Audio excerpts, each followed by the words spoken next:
It's my honor to be able to introduce to you today a speaker who is well known by many of you. He is a successful businessman who has started, built, and managed or turned well known by many of you. He is a successful businessman who has started and turned around 22 companies. He's also one of America's foremost authorities on peak performance and individual achievement. And he addresses over 250,000 people worldwide every year. Since he began recording and taping his material, he's become one of the most listened to professional speakers in the world. His audio and video programs have been translated into 20 languages and are heard in over 38 countries. He's the author or narrator of such best-selling audio programs as Psychology of Achievement, Psychology of Selling, Psychology of Success, as well as The Science of Self-Confidence, How to Master Your Time, How to Start and Build Your Own Successful Business, and get this, more than 250 video training programs on leadership, sales, and personal performance. He's written 34 books, been translated into 23 languages. He's the creator of the personal coaching system Focal Point. He's traveled and worked in more than 80 countries, and he speaks 4 languages. He was the chief operating officer of a $265 million development company. He's active in community affairs. And probably the most important thing for Brian is that he's married with 4 children, and of course he is the president of 3 companies headquartered in Solana Beach, California. It is a great privilege for me. I just met him for the first time today, so I'm excited to hear from him as well in person. Please welcome to the Weekend Leadership event, Mr. Brian Tracy.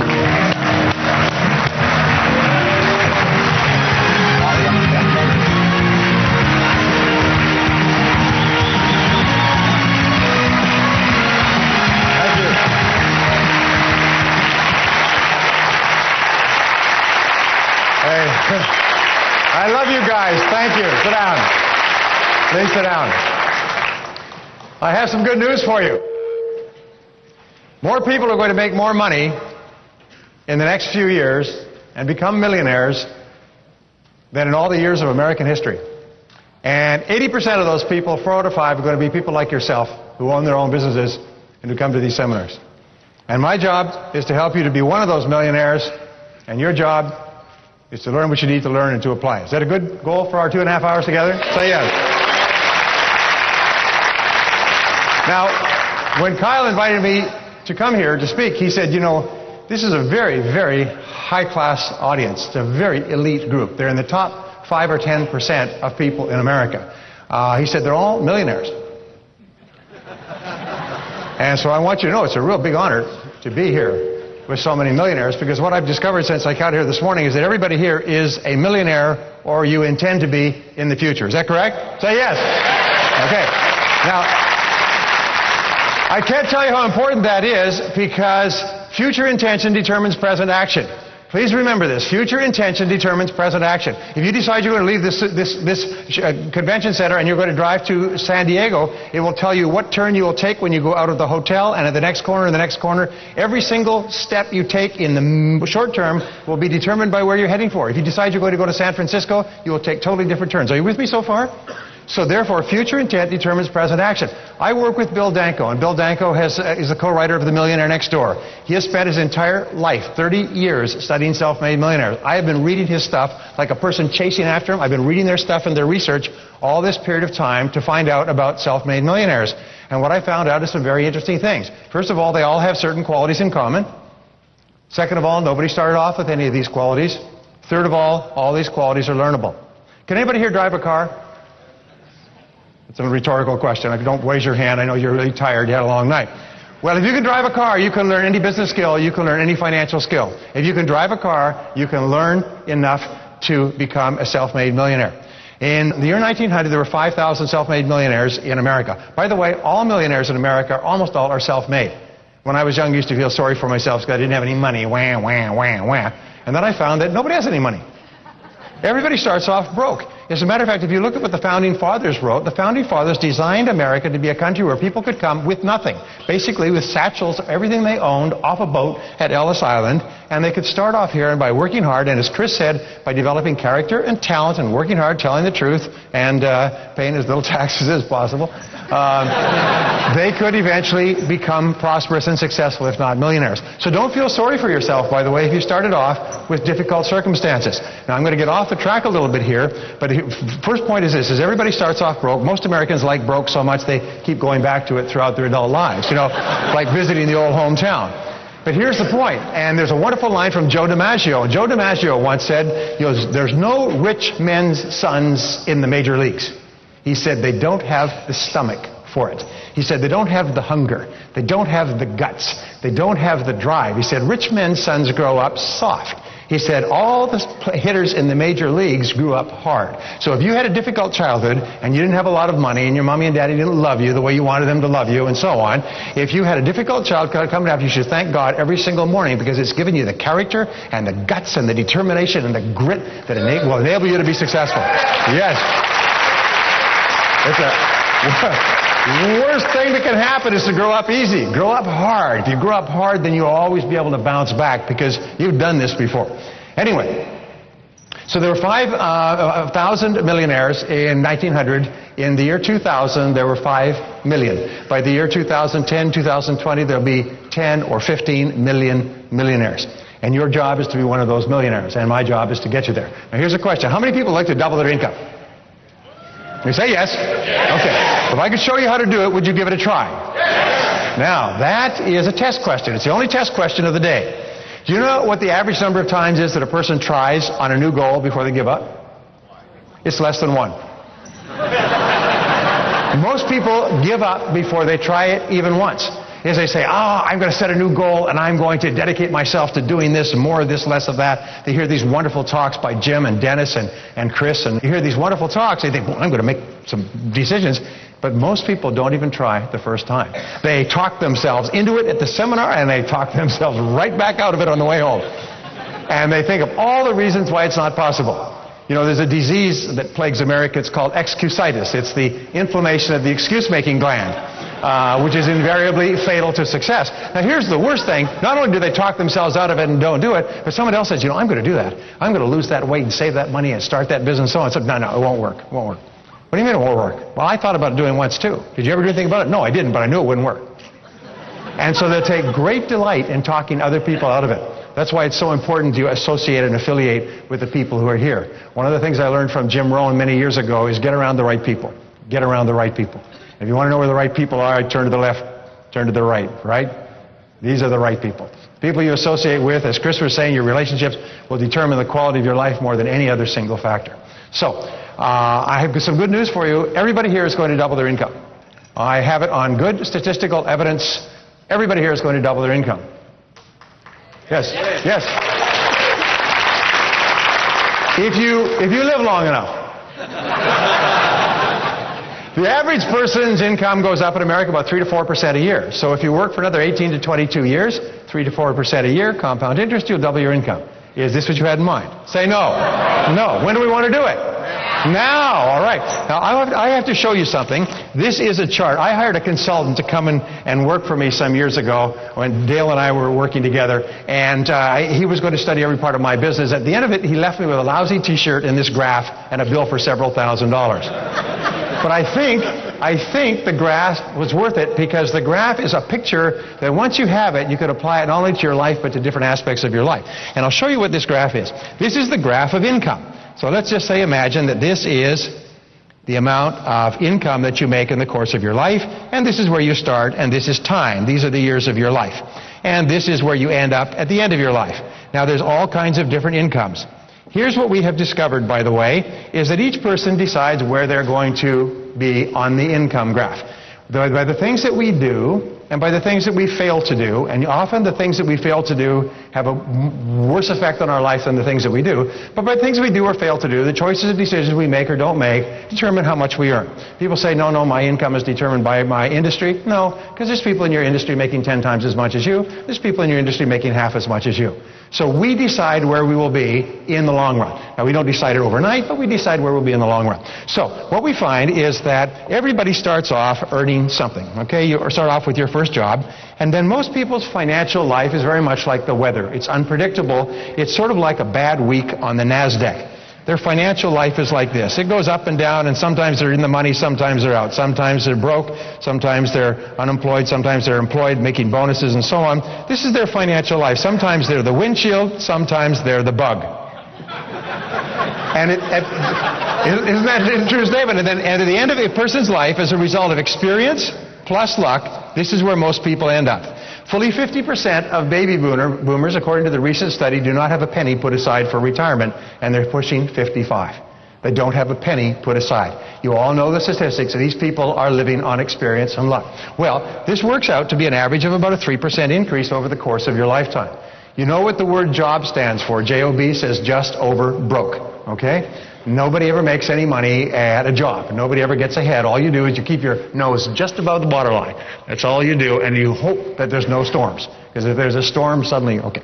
Well, so this is the way most people live their lives. Now, it's very much, we say that most people's financial lives are like backing up in a car at night and hitting something. And you get out to see what it is, and it's a new job. Or it's a new marriage, or a new relationship, or a new investment, or something else. All right? Now you're driving along. Now imagine this. Imagine that this is like a back road in the farm country. You're driving along these rutted out, beat to heck back roads in the country, and you have no road map and you have no road signs.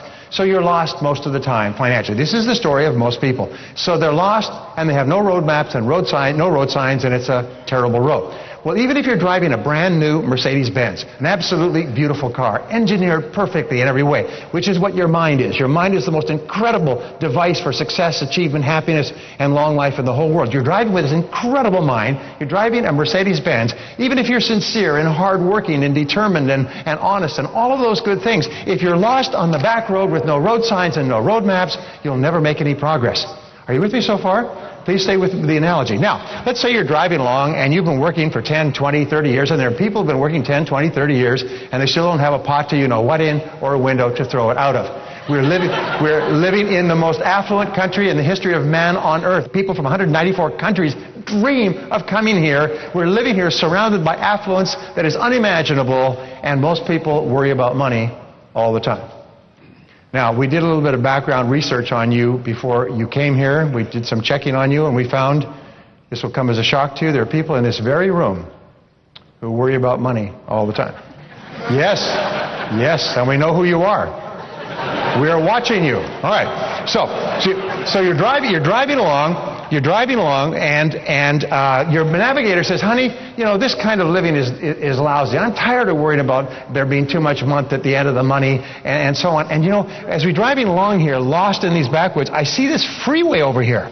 There's a freeway over there. I see cars just whipping along that freeway. Every so often I see them through the trees, or I get a glimpse of those cars just whipping along. If we could get onto that freeway, we could really make a lot of progress. So how do we get onto the freeway? Well, let's find a way, and you work your way across country, and you finally find the way onto the freeway. Now that's what this weekend is. This is the freeway. My talk is part of the freeway process, and to get onto the freeway. Now you get onto the freeway, you put your pedal to the metal, and suddenly you are making incredible progress. You are moving along, and this is the result of knowledge plus skill. That's the difference. Is once you get onto the freeway of life, you start to go faster and faster and make more and more progress. I have spent a lot of time in Germany. In Germany they have the Autobahns, and you're familiar with the Autobahns. The Autobahns have no speed limit. As a matter of fact, the Autobahns, it is illegal for you to stay on the inside lane. If somebody comes up behind you and you stay in the inside lane and do not let them through, you'll be ticketed and punished, and they fine you enormous amounts. In other words, nobody can stop anybody from going as fast as they want. You want to drive 200 miles an hour? Nobody's allowed to stay in front of you. And we'll be good regulation here, wouldn't it? Is nobody's allowed to be in the center line if somebody's coming up behind them. Anyway, in there they don't have accidents, by the way. They have disasters. If a car crashes, they don't send a tow truck, they send a scraper. They just scrape up the pieces and the parts. Anyway, but imagine you're on the Autobahn of life and you can go faster and faster and faster, straighter and straighter, faster and faster. Now, this is what happens with knowledge and skill. You see, once you get the knowledge, you can use it over and over again. But you've got to get it first. Once you get it, you can use it over and over again. And as you use it, you get better and better at it. As you get better and better at it, you get more and more results in less time with less investment of time and money. Are you with me so far? That is why people who start to make a little bit of money, then make a little bit more, then make a little bit more, then make a little bit more, they go faster and faster and faster because they get better and better and better at using the skill of making money. And all business skills are learnable. All money-making skills are learnable. So anyway, you're driving along, you whip along here. Now, here's my pretty critical point, is the people who are on the freeway of life are not smarter or better than people who are on the back roads. As a matter of fact, there are many people who are on the freeway of life. A person, to use an example, a person driving a rusted out jalopy, belching smoke, wheels falling off, terrible mechanical condition, will make more progress on the freeway than a genius driving a Mercedes-Benz on the back roads. Are you with me so far? There's nothing that will make you madder than to meet somebody who's dumber than you, making more money than you. Have you had that experience? Yes. And you look at this person, the person is an idiot. They can't find their bum with both hands, and they're making more money than you. And why? It's because they have gotten off the back roads and onto the Autobahn. And that's why people want to come here from all over the world. We talk about the American dream. The American dream. The American dream. Do you know something? There's no other country that has the word dream after its name. There's no Japanese dream, Chinese dream, German dream, Lebanese dream. There's no Nigerian dream or British dream. There's only one country in the world that has the American dream. And it's when Chris was talking about,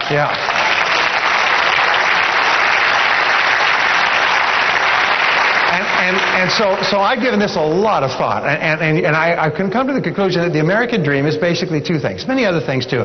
It's two things. First of all, it's freedom. Like Braveheart, remember Braveheart? Freedom! We love to be free. So you get onto the high road of life and you go faster and faster and faster. Now our job is to get onto the high road, and the key to getting onto the high road is knowledge and skill. Now here's the difference, and this I don't know if you can pick this up, but this is the amount of money that you'll earn through the course of your life. It becomes more and more and more and more, and this is the amount that you'll end up with at the end of your lifetime. And this is controlled. Being on the back roads, the farm roads of life, are random, but being on the high road of life is controlled. And your job and my job is to get our finances under control, to get going straight ahead, to make every effort count, to make more and more money, and to end up financially independent. So the American dream is two things, freedom and financial independence. We want to have enough money so we can order from the menu without looking at the right-hand column to see how hungry we are. We want to have enough money so we never have to worry about money again. Is that a good goal? Say yes. Now remember, everybody starts off behind the eight ball. The very few people that start off with money usually lose it fairly quickly. They blow it, they burn it up, and so on. But people who've had to earn it the hard way can keep it. So our job is to get there. Now, I have to ask you another question. Who's the most important person in this room? Well, do you know something? You're right. You are the most important person in this room. You are really, really important. You are so important it is unbelievable. To yourself, you're the most important person in the whole universe. There's a definition in the dictionary called a solipsist who practices solipsism. And a solipsist is a person who believes that they are the center of the known universe. And solipsism believes that everything in the universe revolves around them. Most of these people get into politics or show business.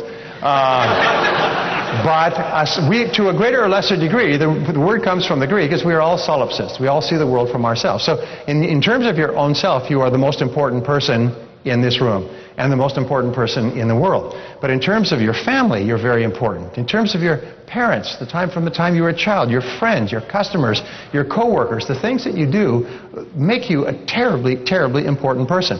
And the reason that I emphasize this is because how important you feel you are is the critical determinant of how much success you'll have in life. How important you feel you are, how much you like yourself and respect yourself, is the critical determinant of everything that happens to you. You know, and Dennis has taught this, and Jim has taught this, and I've taught this. For me, it's one of the great revelations is your level of self-esteem, how much you like and respect yourself, determines the entire quality of your life. That everything we do in life is either to raise our self-esteem or to protect it. And so the more you like yourself, the more you value yourself and see yourself as an important person, the more you like other people. And the more you like others, the more they like you, and they want to be around you and associated with you and buy from you and recommend you to their friends. There's another thing, is that self-esteem is very closely correlated with self-confidence. Is the more you like yourself, the more confidence you have. The more you like yourself, the more you bounce back from rejection and failure and disappointment. Now, everybody in life is going to get knocked down 1,000 times. The only question is how many times you get back up. And the more you like yourself, the more you realize that failure is never final, as Dennis says, is that failure is merely a form of feedback, is that problems are simply learning experiences. So what you do is, if you really like yourself, you say, whoa, that hurt, ouch, get back into it. And so the more you like yourself, the better you perform at everything you do. So I want you to say the words, because the things that you say to yourself have an inordinate power in your emotions. Say, I like myself. No, let's take our thumbs out of our mouths. Let's try one more time, all right? Say, I like myself. I like myself. Wonderful. Now, from now on, as you go through the day, say, I like myself, I like myself, I like myself, I like myself, I like myself. Do you know that every single language where I've taught this, in every single language, you can't say it without smiling to yourself? It is almost like taking a mental vitamin pill. You take it and you like yourself. As a matter of fact, there's an interesting thing. Our greatest, and Chris was talking about this, and other people talk about it, our greatest obstacles to success are our fears. Fears of failure, fears of loss, fears of making a mistake, and so on. But the more you like yourself, the less you fear. The higher your self-esteem, the lower your level of fears. And so whenever you're feeling a little nervous or uncomfortable, or you're making a presentation, say, I like myself, I like myself, I like myself, I like myself. Get yourself pumped up. I like myself, I like myself. Go into a mirror, and I don't advise you to doing this in public washrooms or elevators. But as you walk along, say, I like myself, I like myself, I like myself. And what you do is you pump up your psyche. You pump up your self-esteem. I like myself, I like myself, I like myself, I like myself, I like. Now, there are mornings when you get up and you will not say, good morning, God. You'll say, good God, it's morning. And so what you say is, oh boy, I feel terrible, but I like myself. I like myself, I like myself, I like myself. And you get yourself pumped. And the wonderful thing is, do you know what the key to human relations is? The key to human relations is to make other people feel important. Dale Carnegie's breakthrough book, How to Win Friends and Influence People, says make others feel important. And how do you make others feel important? You build their self-esteem. You give them praise and appreciation and compliment. You thank them. You say kind things to them. Zig Ziglar once said this wonderful line. He said, you can never be too fair or too kind to other people. Never be too fair or too kind. When in doubt, always be even fairer, always be kinder. And why? Because when you're kind to people and generous to people and warm and complimentary, you build their self-esteem. And here's this wonderful thing in psychology, is everything you do that builds the self-esteem of another builds your own. Everything that you do that makes another person feel happier about themselves make you feel happier about yourself. So you find that really successful people, everywhere they go, people just brighten up and smile because they're friendly, they're warm, they're courteous. I have met, and Chris talks about this, I have met and worked with many of the great billionaires, and most of them self-made billionaires in the United States.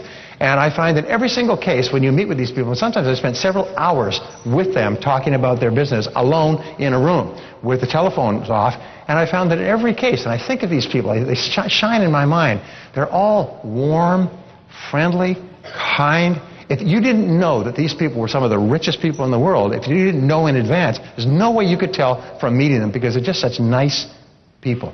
And so now which comes first? Being a really genuinely nice person and being a great success, or being a great success and then becoming a nice person? By the way, there's a rule that says this: the success does not change you, it just makes you more of what you already are. So if you're a really nice person, you become successful, be a nicer person. If you're a jerk and you become successful, you become a bigger jerk. You know, you go to Hollywood, right? Okay.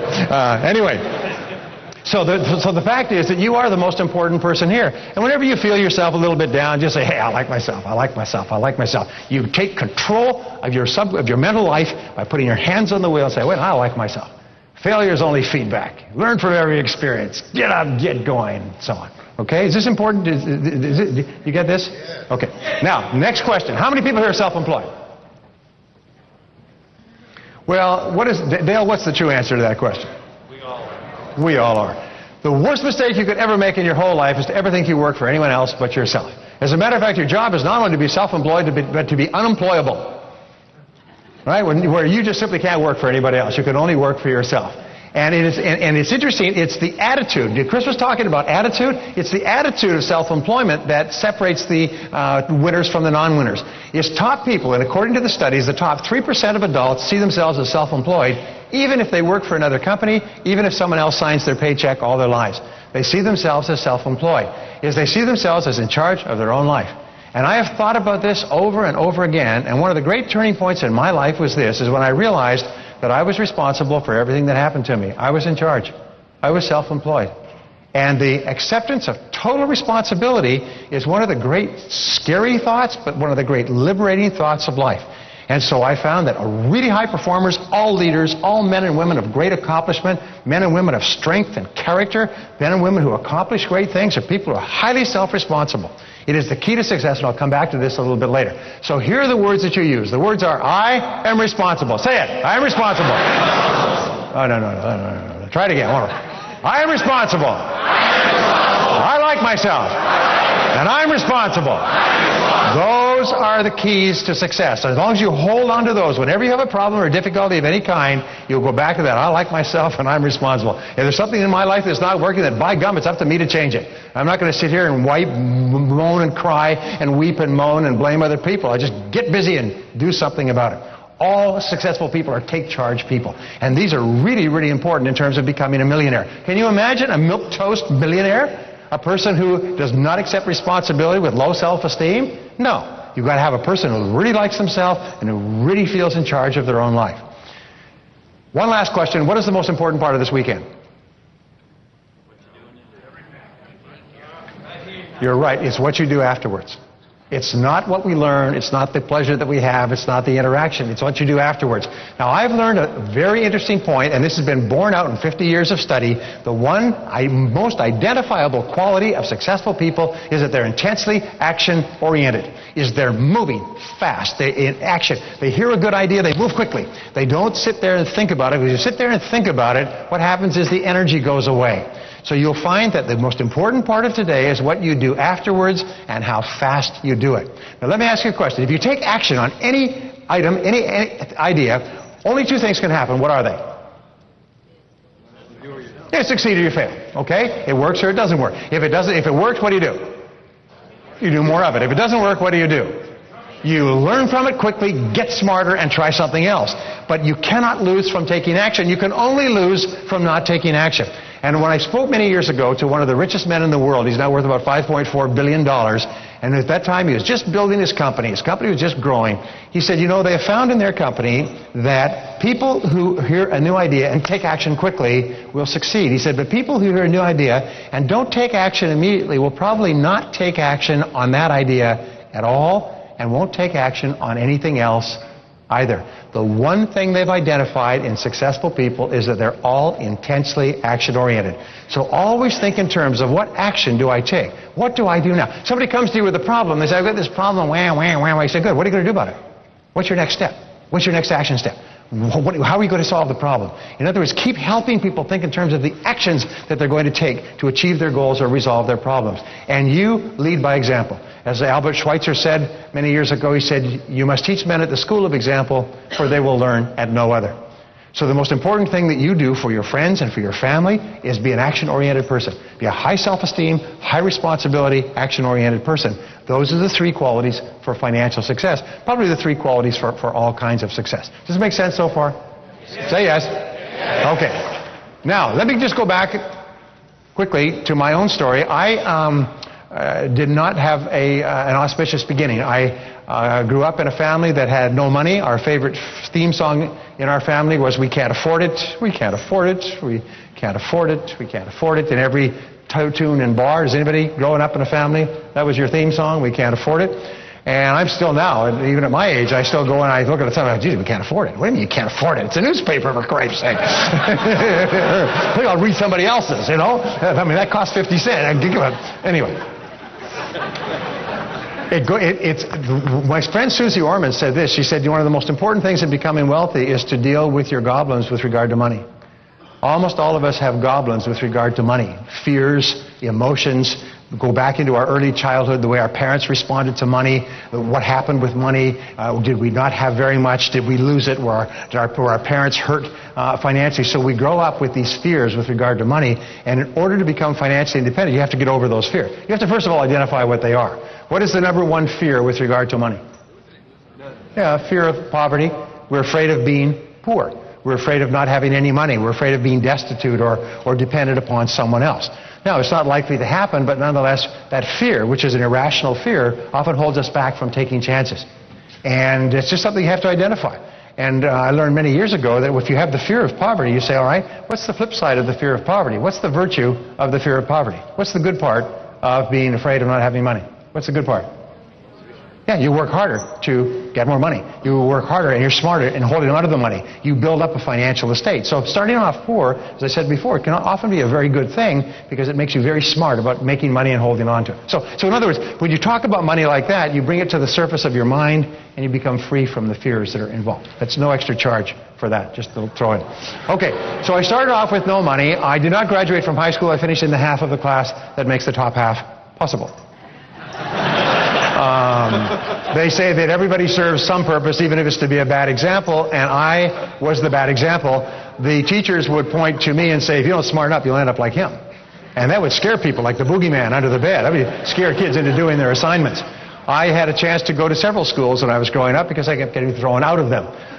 Suspended, expelled, rejected, suspended, expelled, rejected, and finally I left school and I got a job, a laboring job. I was told, by the way, that if you don't get a good education and get good grades, you won't do well in school. If you don't get good grades and do well in school, you won't get a good job, you won't go to college, you won't have a good life. So I've been told this all my life. You know, they tell you that, to tell kids that to scare them. So you grow up and they say, I didn't get very good grades in school. And by the way, remember I told you about the research that we did on you? Yes, we found some other interesting things. We found there are people in this very room who did not get good grades in school. Yes, and we know who you are. We were amazed at how many of you there are. It was astonishing. Anyway, here's what I learned later in life. It took me about 10, 15 years to learn this, is there's no relationship between grades in school and success in life, unless you believe there is. If you believe that because you got poor grades you can't be successful, that becomes your truth. As William James of Harvard said, belief creates the actual fact. If you believe it, it becomes true for you. But there's no relationship at all. There's no relationship between anything that happened in your past and your present moment. You can decide at this moment that that was then, this is now. And you can go in a different direction. And your grades have no relevance. Forbes does the Forbes 400 every single year, and they do brief biographies of people in the Forbes 400. They found that people who dropped out of high school, if they make it to the Forbes 400, the 400 richest men and women in America, they will be worth, on average, $300 million more than people who graduated from college if they dropped out of high school and they made it. People in the Forbes 400, they found that people who dropped out of high school, and they said, why is that? Well, they started earlier and they started harder. And they got much smarter, much faster. They had a big leap on people who are still going to college, drinking, and so on. They're already there starting their third or fourth or fifth business because they dropped out of high school. So if you got lousy grades in school, you should say, thank God I got lousy grades in school. Because that's the key to your success. All right, so anyway, my first job was a laboring job. I was washing dishes. I washed dishes, and then finally when I lost that job, I got a job washing cars with a car wash, and when I lost that job, I got a job washing floors with a janitorial service. I thought washing was in my future. My wife is very kind about that. She keeps giving me things to wash, dishes, children's bottoms, things like that. And lost when you're young is a euphemism for non-voluntary career redeployment. This is where you get a chance to explore new careers unexpectedly. Today they have severance programs to the end of the month. The severance program was to the end of the day, or sometimes the end of the hour. They used to fire you at either 5 to 12 or 5 to 5. I know because I had experiences of both. And they come up to you looking like you'd been sentenced to death and they were the executioner, and they say, we won't need your services anymore, here's your final pay, there's the door.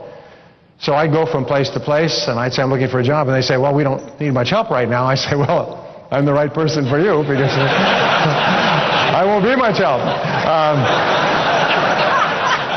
And that wasn't helping me much. And I went from place to place, desperate, lined up for employment, did day labor, worked as a gardener. I dug ditches. I worked as a construction laborer, carrying heavy things from place to place. I worked in sawmills, stacking lumber. I worked in the brush with a chainsaw. One summer, I dug wells. Now, digging wells is like a metaphor for government service. That's where you start at ground level and you work down rather than up. And when you succeed, you fail, because when you find water, they fire you. Well, what's that? Looks like water. Well, cover it up. We need 2 more days' work here. Well diggers are not highly motivated, because if they find water, they put themselves out of work. It's like in the government, you're allowed to tinker with problems endlessly, but never solve one. Because if you solve a problem, then you put otherwise unemployable people out of work. So I would go from place to place. I worked on farms and ranches. When I was 23 years old, I was an itinerant farm laborer. I was sleeping on the hay in the farmer's barn. I was arising before dawn each morning and working all day to get the harvest in before the first frost. I ate with the farmer's family in the kitchen of the farmhouse. I was uneducated, I was unskilled, and at the end of the harvest, I was once more unemployed. And when I could no longer get a laboring job, how many people here are in sales? Well, that's what I got into too, when I couldn't get a laboring job, so I know where you're coming from. Yeah. And so I got into selling, and I was not afraid to work. Did you notice that selling is clean work? It's not digging ditches, it's not farm labor, it's clean work. So they gave me the 3-part sales training program, which is pretty much what we get in life. Here's your cards, here's your brochures, there's the door. After 1 month, they give you the first motivational program, which is, hang in there. After 2 months, they give you the real motivational program, is they sit you down and they look at you quite grimly and they say, look, if you don't sell something, pretty soon we'll have to fire you. They're not even paying you anything. You're working on straight commission, cold calling, and they're going to fire you. You don't even have a desk. Now, that sometimes makes you so mad you go out and sell something just to spite them. All right? Well, I was hanging on by my fingernails. After about 6 months, it's a really important point for me. After about 6 months of hanging on by my fingernails, when I made a sale, I had to have the commission immediately, because I had to get back to my boarding house. I was paying a couple of dollars a night for a room in a boarding house, and I had an ex-Gestapo landlady. Her motto was no pay, no stay, no credit, nothing. So finally, there's this one guy in our company. He's making 5 or 10 times as much as anybody else. He's got a pocket full of $20 bills that would choke a horse. I get up at 6, 7 o'clock in the morning, and I'm out there in the parking lot at 7 o'clock when people come to work. I'm working all day. I take a brief lunch, dinner between 5 and 6, and I go and knock on doors and apartment doors in the neighborhoods after dinner until 9 or 10 o'clock at night. If the light was on, I'd knock on the door. I even woke people up in their pajamas to try to sell to them. Not a good start for a sales conversation. And this guy would roll in around 9 o'clock. Prospect would come in around 9:15. They'd sit down, have a nice little chat, cup of coffee. He'd talk to him a little bit, write some on paper, and pull out his check and write a check. And he'd go out in the morning, he'd make a couple of sales, come back, have lunch with a customer, make another sale, make a couple of... I was making 1 sale a week. This guy was selling with both hands like a faro dealer in Reno. I mean, it was unbelievable. And I finally, and everybody looked at him, and great awe. So finally I went to him and I said, tell me, what are you doing differently from me? How come you make so many sales? And he said, well, show me your presentation, I'll critique it for you. I said, you show me yours and I'll show you mine. I said, by the way, how do you define a sales presentation? He said, well, a sales presentation is a logical and orderly process where, first of all, you separate prospects from suspects. You then establish rapport with them. You don't try to make friends with people who have no money, I mean, obviously, or not qualified. You then identify their needs by asking them questions. You show that our product or service is the very best, all things considered, to satisfy their needs. You answer their questions or objections. You get them to take action, and then you get resales and referrals from the same people, which loops you back into prospecting. I couldn't believe it. I was writing this all the time. There's a logical process to it. I couldn't believe there was a logical process to it. I was using the blah, blah cell. Blah, blah, blah, blah, blah, blah, blah. I was hoping people would stop me and buy, and nobody was. So I wrote it all down. I said, well, don't you say this? He said, no, you don't say this. You ask questions. And so I realized that telling is not selling. Asking questions is selling. So I went out and I began to ask questions, and I would go through a logical process and make sure it was a prospect before I began talking, and then take some time to get to know them a little bit better so that we had a feeling of rapport and so on, and then identified their needs, and my sales started to inch up. And then I said, well, what else can I do? He said, have you read any books on selling? I said, are there books on selling? Well, there's thousands of books on selling. They've been written by some of the best salespeople in the history of the world. So I went out and began reading 1 to 2 hours every single morning. I'd get up at 5 o'clock and read 2 hours every morning and take notes and write them on 3x5 cards and carry them around with me. And I learned what to say and how to answer objections, how to get appointments, and how to work on the telephone. And my sales began to go up. And then I began to listen to audio programs. I still remember my first audio programs on sales. I thought I'd died and gone to heaven. Here's somebody who worked for 30 years, trained 20,000 salespeople, was able to make sales, go into a city, a town with 350 homes and make 346 sales, cold calling, knocking on doors. And just to explain, this is the psychology of selling. And then I began to go to courses like this. And every single time I took the information, I took action on it immediately. Now this is so important. You know, many are called, but few are chosen. You've heard that. Many people hear these things, but they don't know anything about it. If it was just information that enabled a person to be successful, all librarians would be rich. Because they're surrounded with information, but they don't act on the information. So what I did is I try it out. And then sometimes it didn't work. And by the way, here's something that changed my life. I found that if you try something new for the first time, it doesn't work. Most things don't work anyway. My friend Charlie Jones would tell you that nothing works. But most things don't work the first time you try them out. Peter Drucker says this: most business ideas fail at least the first few times. But what you have to do is try it and try it again and try it again. So I would learn a way to answer an objection or to get an appointment or something else that wouldn't work. I tried again, it wouldn't work. I finally made a decision which changed my life, and I pass it on to you. I would try something 10 times before I pass judgment on it. If it was a good idea, I'd give it 10 tries before I pass judgment. I wouldn't try it once and quit, because that's what everybody else does. Either that or they don't try it at all. So I try it 10 times, and I'd rush out. I learned something new in the morning, I'd rush out and I'd say, I'm going to talk to 10 people today, I'm going to try it on all 10. And this is what I found. If it's a good idea, about the 5th or 6th or 7th time, it'll start to work. And then you own it. It becomes an arrow in your quiver. It's a piece of knowledge, it's a piece of skill that you have at the skin level, and you have it for the rest of your career. So I began to practice, and my sales went up and up and up until they made me a sales mangler. They said, you know, whatever you're smoking, find some other people and share it with them because it's working. And so I began recruiting people. I ran ads in the paper and I recruited people and I took them in and I taught them to sell and they went out. And today, all over the world, I meet millionaires and multimillionaires, people who run industries, run multiple industries, who I literally started on the street with no money, stone broke. One of my best guys was in jail. I had to bail him out of jail, get a lawyer, get him off the charges, pay his fine, dress him, and teach him how to sell. Today he's worth about $25 million. I had breakfast with him last year, and we were talking. I called him up. He lives a long way away. Called him up. We had breakfast, and I said, I'm so proud of everything you've accomplished. He's a major power in his community, owns multiple businesses. He's very high up in several of the major organizations. He said, I said, you've done so much with your life. It's phenomenal. He said, yeah. And he looks like this. He said, and I still remember where I started. He said, it was in that jail that you bailed me out of all those years ago. That's not in his bio, by the way. It's not mentioned there. Anyway, so what I found was that you can learn anything you need to learn to achieve any goal that you want for yourself. Now, here's an important point. And for instance, if I asked Dale said to me, Brian, would you give me a call later on this week? And I said, sure, I'll give you a call later on this week. And I'll walk away. Well, what would Dale say? Well, don't you want my phone number? I say, no. What, you live in Phoenix? Phoenix is pretty good. This is simple. Just certain numbers. I'll just punch the buttons till I get through. Punch. Dale, is that you? No? Okay, no. Punch. Dale, is that you? No, punch. It's only 7 digits plus an area code. Hey, what could be harder than that, huh? Is that you? Now, how long would it take me to get through to Dale if I just punched the buttons at random? Never would. It's hundreds of thousands of millions of words. Do you know how many Social Security numbers we have? Made up of what? 4, 2, 3, 9 digits? Here's 10 digits. In other words, hundreds of millions. I would never get through to Dale. But what if Dale gave me his number and it was 235 1234, and I wrote it down. I got the area code. I could dial Dale from anywhere in the world, and if he was there, I'd get through. And I could give Dale's number. It's Gail.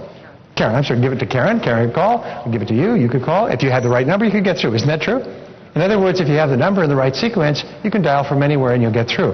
But now what if they'll give you the number and it's the last 4 digits are 1, 2, 3, 4, and I wrote them down 1, 3, 2, 4. I got 1 digit out of place. Now that's not very much. You know, 1 crummy digit. I mean, we're talking about, what, 10 numbers here and 1 digit. I shouldn't be penalized for that, should I? But if I tried to get through to Dale with the wrong digits in the wrong order, would I get through? What if I was sincere and hardworking and I set goals and I came to Jim Rohn's seminars and I read books and listened to tapes and I loved the Lord and paid my taxes and was a good family person, but I wasn't dialing the numbers in the right sequence? Would I ever get through? No. This is why people fail, is they may know the right numbers, but they don't have them in the right sequence. Here's an interesting question. If you went to the university, for example, to get a degree in engineering, could you take any courses you wanted? Because you say, well, I'll take a few of these courses after 4 years. Well, I'm taking a whole bunch of courses. I like my degree now. They'd laugh in your face, wouldn't they? If you go to get a degree in any subject, what do you have to do? You have to take certain courses in order, in sequence, some before and some after. Some are prerequisites and so on. You have to take the courses in sequence. Only when you have passed all the required courses in sequence do you get your degree. But you get your degree automatically if you've done the courses.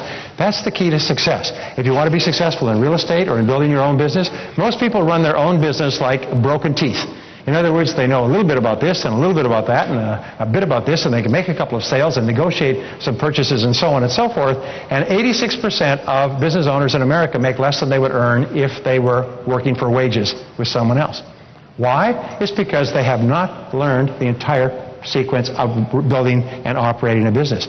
And yet you look at the Fortune 500 companies that are multi-billion-dollar companies, almost everyone started on a kitchen table. You find that one way or another they've learned all the necessary steps, and they do them in the proper sequence. And if you start to do things in the proper sequence, you get through every single time. Are you with me so far? This is really important. It's the difference between success and failure. Anyway, so imagine you went to the dentist, and the dentist decided to drill before putting in the anesthesia. I mean, what's wrong with that? I mean, anesthesia, early in the drilling, later in the drilling. Would this be a good dentist? No, there's a sequence, for Christ's sakes. Well, how about they drill before they do any x-rays? Let's drill before we do any x-rays. So who knows what tooth needs it? Let's drill them all, you know. That's what people do in selling. They just call them all. What the heck? Who knows if... Anyway, I'm not going to say... So what I learned is that there's a proper order and sequence. And what I learned was this, and it changed my life. What I learned was the law of cause and effect. Now, the law of cause and effect is called the granddaddy law. It's the iron law of the universe. It says that for every effect in your life, there's a cause. That everything happens for a reason. It says that success is not an accident. Failure is not an accident. Everything happens for a reason. And if you can be clear about the effect that you want, which is why Jim and Dennis talk so much about goals, and I will later, is if you can be clear about the effect that you want, you can trace it back to someone who at one time did not have that effect, and then find out what they did, and do the same thing over and over again until you get the same result. And as my friend Nito says, success leaves tracks. If you want to follow a person in the snow, you put your feet in their tracks. If you want to find a successful person, if you want to become wealthy, success leaves tracks. Follow the tracks. You've got most people who want to become wealthy are trying to make their own trail. You know, don't go where every other person's gone. Go to where no one has gone and blaze a new trail. Yeah. You know what they call a pioneer? A pioneer is someone lying face down in the dirt with their back full of arrows. You know, that's not your goal. If you want to be successful, what you do is you find out hundreds of thousands of millions of people who started from nothing and become wealthy, and you do the same thing. Only after you reach the end of their trail do you begin to make your own trail. But you don't start making your own trail at the beginning. So you do what they do over and over again, and here's what I learned. Nobody's smarter than you, and nobody's better than you. Nobody's smarter than you, nobody's better. People who are on the fast track are not better than you, they're not smarter than you, some are dumber than you, some have fewer talents, fewer abilities, less intelligence, less opportunities, but they're doing the cause and effect relationships. They're learning from other people. I've spoken to many people who have come over to this country from other countries. I'll give you a great story. I could tell you so many stories. I was doing a talk in Los Angeles. We were doing an infomercial that was being videotaped. They had a studio audience. And during the break, one of the gentlemen in the studio audience stood up and said, I'd like to explain why I'm here to be in this audience while Brian Tracy is making this film. And he was from Pakistan. And he was beautifully dressed. And he stood up. He said, I am from Pakistan. He spoke very well. He said, I came over to the United States 3 years ago. He said, my uncle and my brother had signed my papers, so he was legal. So he said, I came over here to work with them in their company, and by the time I got everything cleared and I'd gone to university and cleared up and come here, their company had gone broke, and they both moved away in different directions. When I arrived in Los Angeles, they were gone. I knew nobody, and I was penniless. He said, I didn't know what to do. He said, I had no idea how to succeed in America. He said, and I was walking along, and one day I walked past the University of Southern California, UCLA, and I had gone to university in Karachi, and I knew a little bit about university, so I sort of drifted onto the campus. I didn't even have a place to stay. He was essentially homeless. He was carrying all of his stuff in a bag. He said, and he went to the dining room where they line up at the cafeteria and they leave their food, and he would sit down next to somebody, and when they were finished, he'd slip over and he'd eat what they hadn't eaten, and this was a good way to get food, and he started to sleep in the bushes on the UCLA campus. In the daytime, he would bundle up his stuff. He'd wash in the bathrooms. He'd hang around the university. He looked like a homeless person, dirty, unkempt, ragged, lousy clothes, typical student. He said nobody didn't even stand out. After he'd been doing this for 2 or 3 weeks, he'd been hanging around the campus, and he was just in despair. He finally went to the counselor, and he said, I need some advice. The counselor said, what's your student number? He said, well, we don't have a student number. The counselor said, well, I can't give you. He told all this story. I'm just fascinated. He said, I can't give you advice or counseling because I have to log in the people that I work with. He said, well, what is the problem? He said, well, I came from Pakistan. He told him his story. He said, I don't know what to do. He said, well, the only thing I can do for you is I will give you this set of Brian Tracy audio programs to listen to. It's a true story. He said, but you can't take them away. I'll give you a tape player. You can sit in this room over here, and you can listen to them and take notes.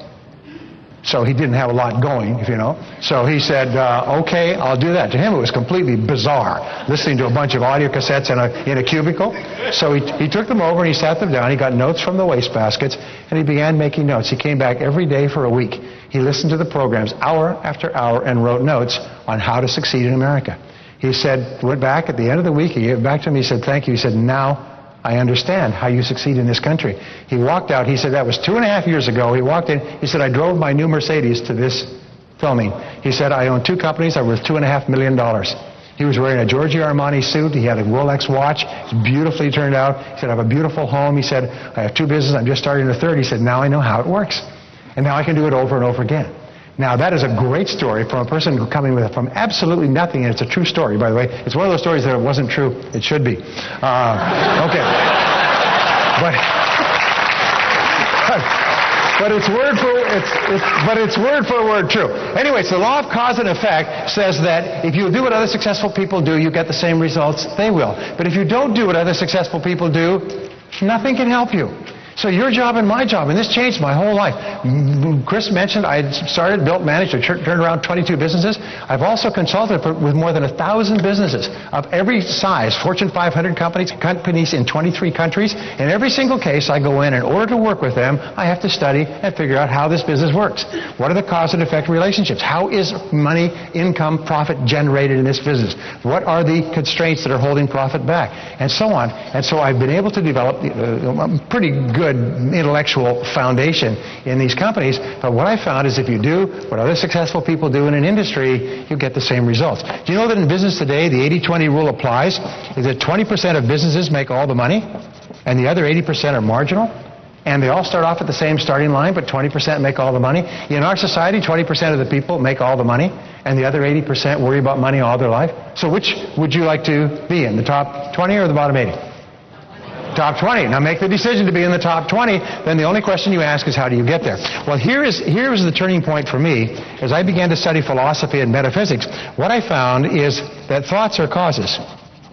Thoughts are causes, and conditions are effects. And when I learned this, I couldn't believe it. Thoughts are causes? You mean my thoughts control the conditions of my life? I want to give you one of the simplest of all mathematical formulations. It's this. 1 equals 1. There's a direct relationship between what you think and what happens to you. The quality of your thinking determines the quality of your life. Your thoughts are causes and your conditions are effects. In other words, you create your own world by the way you think. And the great philosophers, the great metaphysicians, the great mystical teachers and spiritual teachers and all the religions have come to this conclusion, is that you become what you think about most of the time. You become what you think about most of the time. Now, you've heard this over and over again, but it's absolutely astonishing. You become what you think about most of the time. So the question I have to ask you is, what do you think about most of the time? What they found, self-made millionaires think about becoming financially independent most of the time, starting at a very early age. And every single financial decision they make throughout their years is, will this help me to be financially independent or not? And if it won't, then I won't do it. I just put it off for now, and I'm going to make the decision that will lead to financial independence. Thin people think about being thin most of the time. Fit people think about being fit. Loving people think about being loving. Happy people think about being happy. Are you with me so far?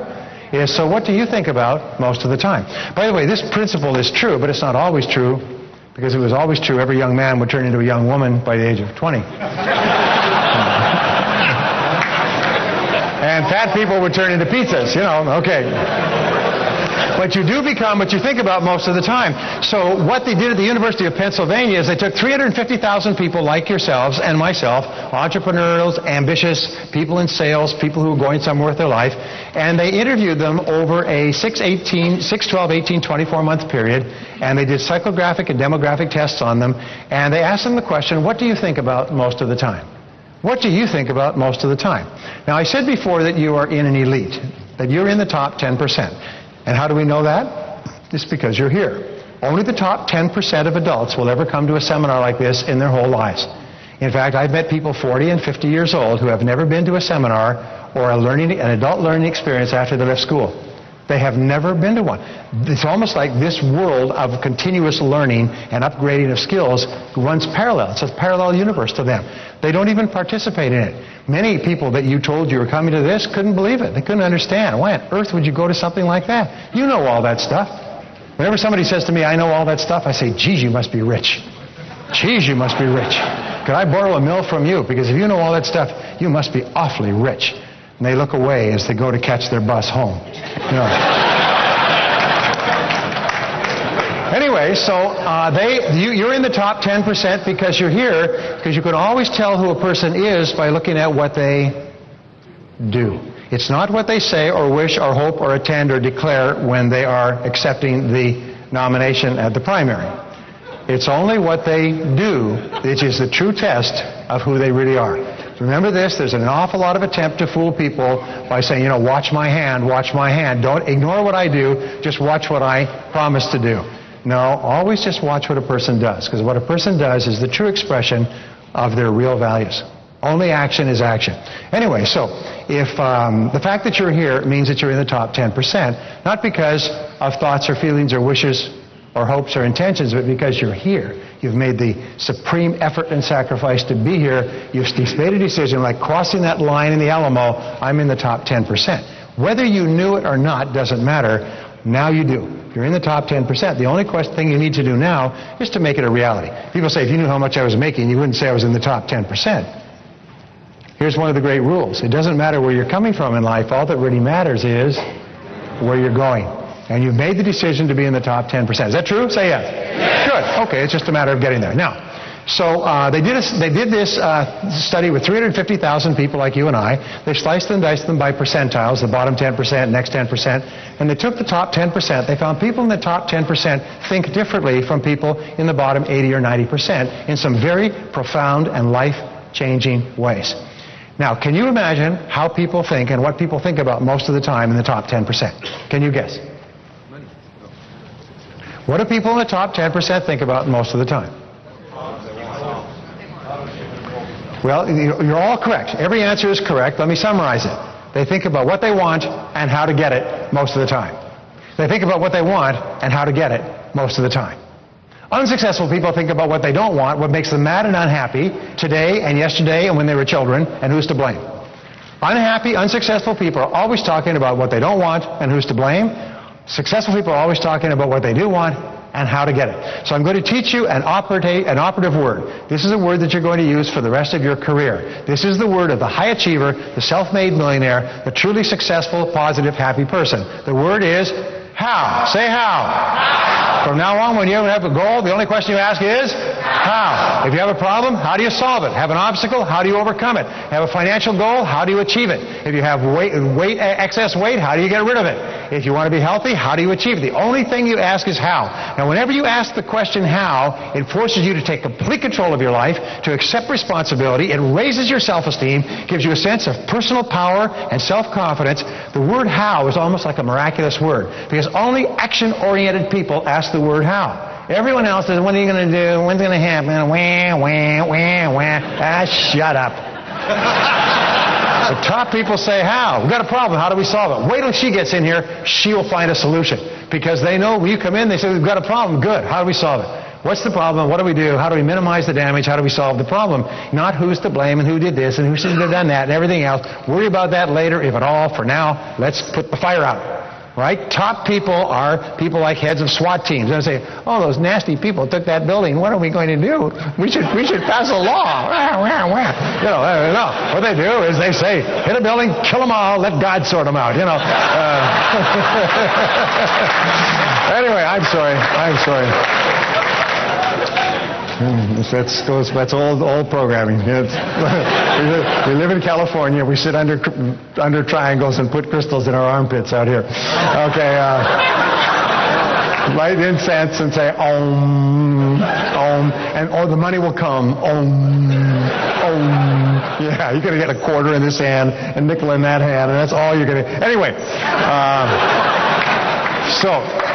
So what they found is people in the top 10% are people who think about what they want and how to get it most of the time. And that's what your job is, to think about what you want and how to get it. When I talked about getting off the low road onto the high road, the turning point in your life, we say, look at all those people on that high road. Those people are doing so well in life. How do we get onto that road as well?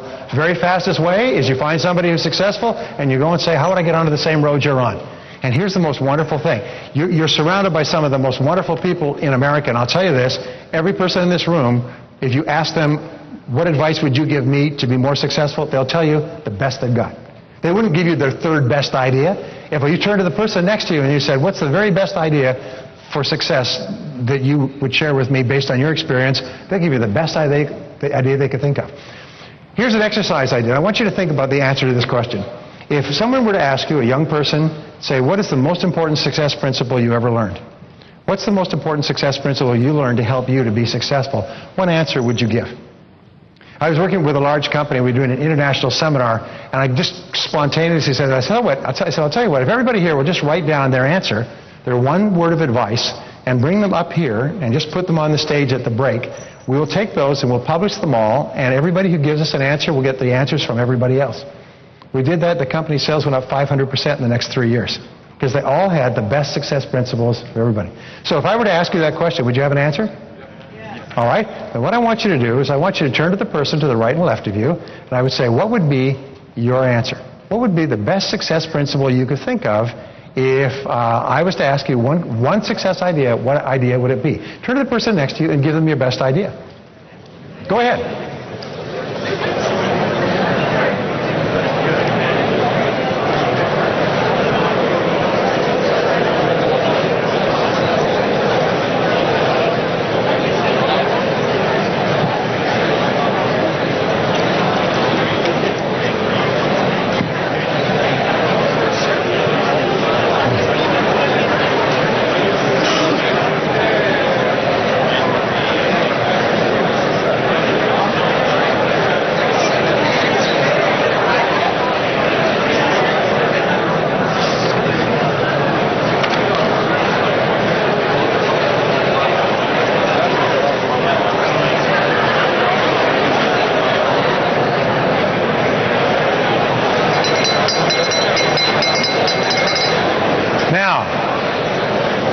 Coming back.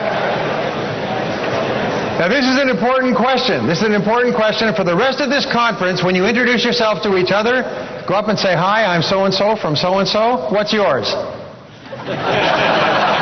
What's your best idea? You have had so much experience, there's enough wisdom in this room to make everybody here rich 2 or 3 times over. Isn't that true? So therefore, one of the best things... All right. One of the kindest and most generous things you can do is to share your ideas with other people. So whenever you get into a conversation, say, what's yours? What's yours?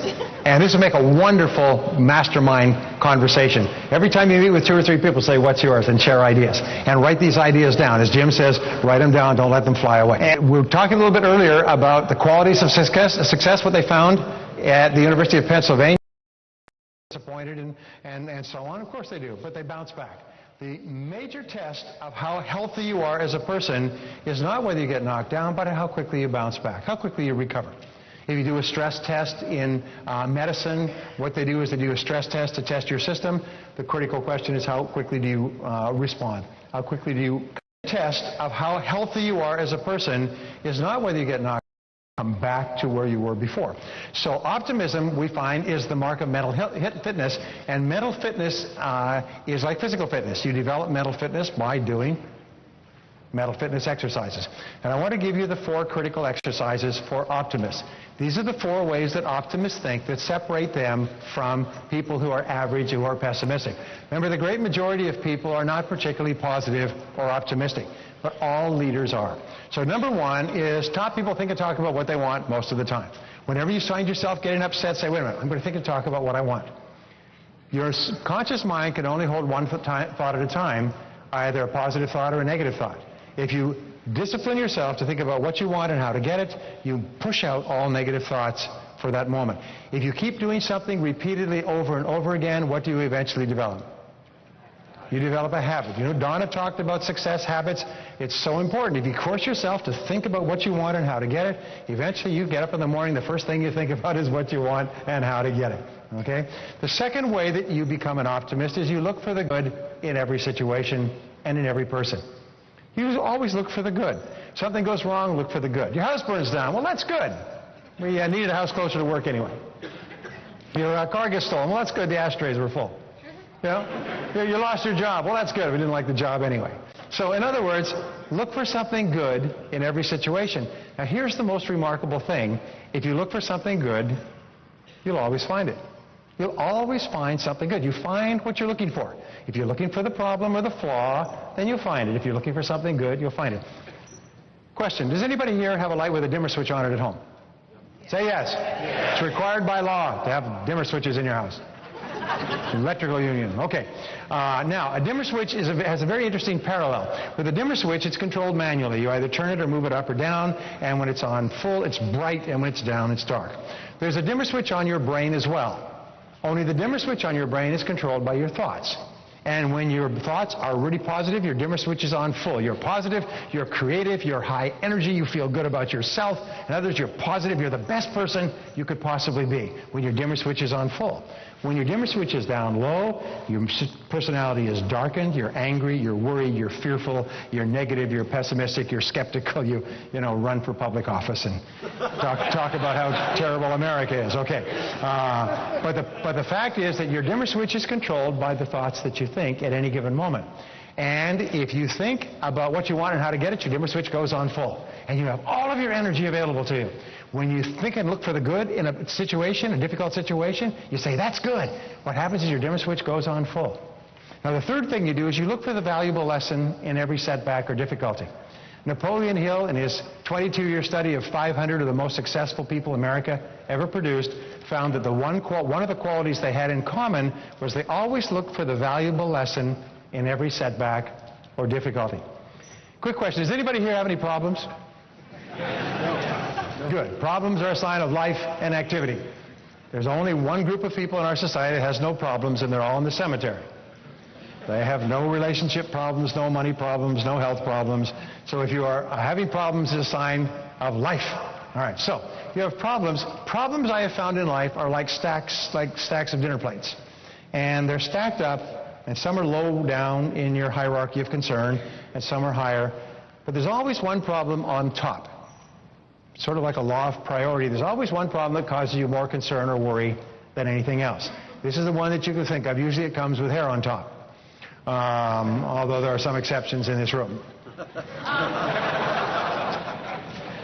So I want you to take as an exercise, this is very important, by the way, and this is a go-forward exercise for you and your family and other people for the rest of your life. I want you to take the biggest problem you have in life and imagine that this problem has been sent to you containing a lesson. My friend Norman Vincent Peale used to say, when God wants to send you a gift, he wraps it up in a problem. When he wants to send you a big gift, he wraps it up in a big problem. Most people get so preoccupied with the wrapping, they don't look for the gift. The gift is the lesson.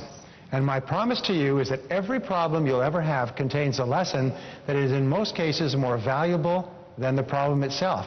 In fact, the lesson may be what you need to learn to become rich and happy. It's almost as if there is a great power in the universe that wants you to be a big success, wants you to be happy and prosperous, but this power knows you can only achieve it if you learn the lessons necessary on the way. So at the exact right time, this power will send you the lesson wrapped up in a problem. Your job of the superior person, is to look into it and say, what am I meant to learn from this problem? What am I meant to learn, and what else am I meant to learn? And What else am I meant to learn? Keep drilling down, because sometimes one big problem contains a whole series of lessons that will profoundly change your life if you can recognize the problems. And as Donna said, by the way, if you don't recognize the solution within the problem, it'll come around again, only this time it'll be more expensive.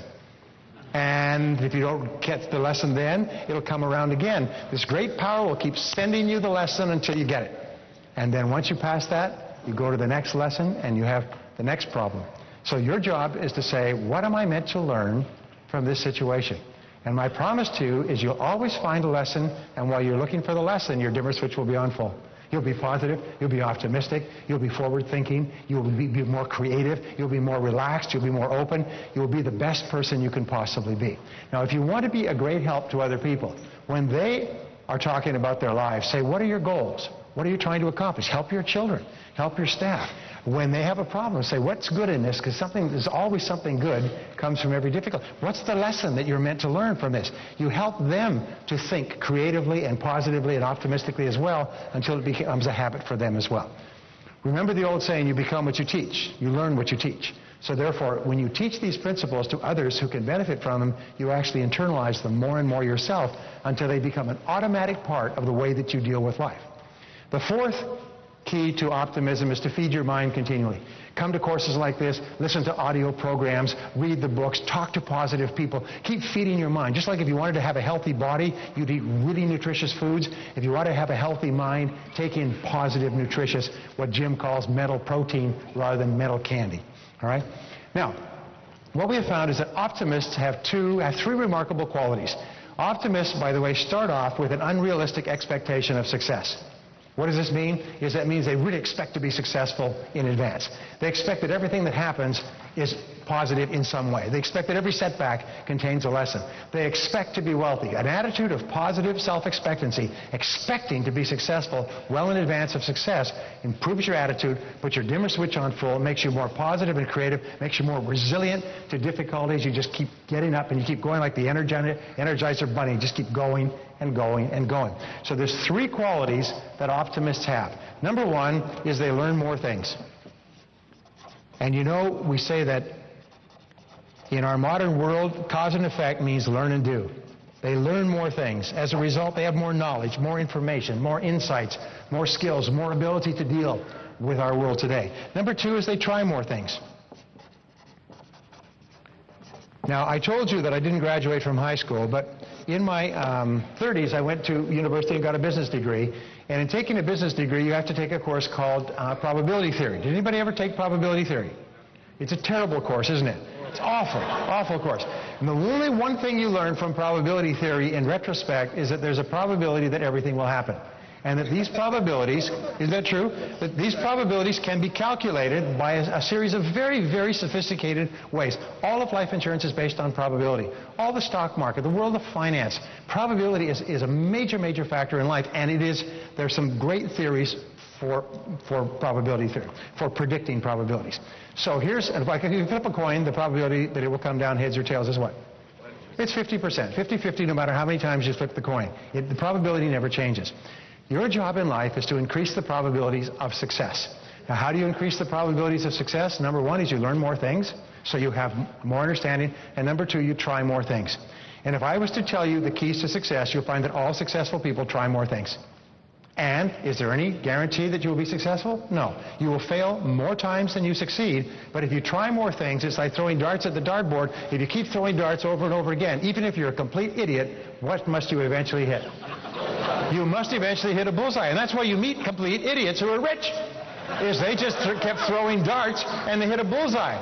You know that story about the guys get together at the high school reunion after 20 years and the dumbest guy in the class is richer than all of them put together? And they said, how on earth could you do this? I mean, you weren't very much of a student.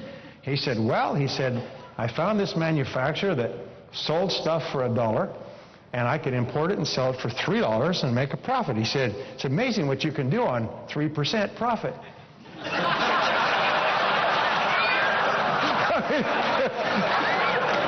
Anyway, the third quality is that they persist longer. Now, all that you will ever learn from me and Jim and Donna and Dennis and everyone and Charlie is the same things. Learn more things, read, listen to audio programs, go to courses, try more things as a result of what you learn, take action, and then persist longer. And if you'll do that, your success is guaranteed. You'll find that every single person who is successful learned more things, tried more things, persisted until they succeeded. And every person who's a failure didn't. It's really, really simple. And what keeps you doing this is optimism. It's an attitude that no matter what happens, I will eventually succeed. It's only a matter of time. It doesn't matter what's going on now. If I just keep trying more things and persisting longer, I will succeed. And by gum, that becomes your fact. That becomes the fact of life. So I want to give you a quick exercise. I want you to take a piece of paper and I want you to write down the answer to this question. What are your 3 most important goals in life right now? What are your 3 most important goals in life right now? You have 30 seconds, so write quickly. If you can't think of an answer, write money, money, money. 20 seconds left. Write quickly. 3 most important goals in life right now. 15 seconds. Write quickly. 10, 9, 8, 7, 6, 5, 4, 3, 2, 1. Stop. Okay. This is called the quick list method, by the way. You can use this for the rest of your life. And what we have found is that if you only have 30 seconds to write the answer to this question, your answers will be as accurate as if you had 30 minutes or 3 hours. You can ask your spouse, honey, what are your 3 most important goals in life right now? And then compare them with yours and be prepared for a fun conversation. But ask your kids, son, daughter, what are your 3 most important goals in life right now? In our advanced coaching programs, we help people do this in every part of their lives. Now let me see if I can guess your 3 most important goals. I was in Las Vegas recently and I learned this trick on how you can read the minds of audiences. One of the guys showed me how, and I see if I remember how it works, okay? Let's see, you tune in. You may have to tune in. Okay, wait, rub your hands together. You have to tune in. Okay, it's coming clear. Shh. Okay, now I know what your 3 goals are. They were a financial goal, a relationship goal, and a health goal. How we do? Pretty good, huh? And for some people say, no, that's not what I wrote. Well, we'll get you some counseling later. That's what, that's what Jim Rohn coaching is for people, But the fact is, because those are the 3 critical parts of your life, your health, your finances, and your relationships, those will be your goals. And I'll even guarantee what your goal, guess what your goals are. Make more money, lose weight, become fitter, spend more time with the people you love. How's that? We're doing pretty good there? So in other words, these are your goals. Now, here is your homework assignment. Your homework assignment is for the next 24 hours, think and talk about those 3 goals. Think and talk about those 3 goals, and the only question you ask is, how? How do I achieve them? Not whether they're achievable. We'll talk about how we firm them up a little bit in a couple of minutes, but how do we achieve them? And from now on, think and talk about what you want and how to get it. Whenever you want to help someone else, help them think and talk about what they want and how to get it. Help them look for the good in every situation. Help them seek the valuable lesson in every problem that they have. Keep feeding your mind with positive stuff so you keep getting better and better. I've got to tell you a quick story. Ole and Sven, they're up in Minnesota. They shoot a deer. They're dragging the deer back to the truck by the tail, and they keep slipping and losing their balance. And a farmer comes along and says, boys, what are you doing? He says, well, we're dragging the deer back to the truck. He said, well, boys, you're not supposed to drag a deer by the tail. That's awkward. God's provided that antler with, that deer with handles for dragging. They're called antlers. You're supposed to drag a deer by the antlers. He said, well, that makes a lot of sense. Thank you very much, sir. So they went around. They started dragging the deer by the antlers, and they're whipping along. And after about 5 minutes, Ole says to Sven, Sven, the farmer was right. It'd go a lot easier by the antlers. He said, yeah, Ole, but we're getting further and further from the truck. The world is full of people who are pulling the easy way. They're doing what is fun and easy and watching television, having a good time, but they're getting further and further from the truck of their true goals, their true objectives, their true destination. Isn't that right? Say yes. Yes. Be back in 15 minutes. Thank you very much. Thank you. Thank you. Thank you.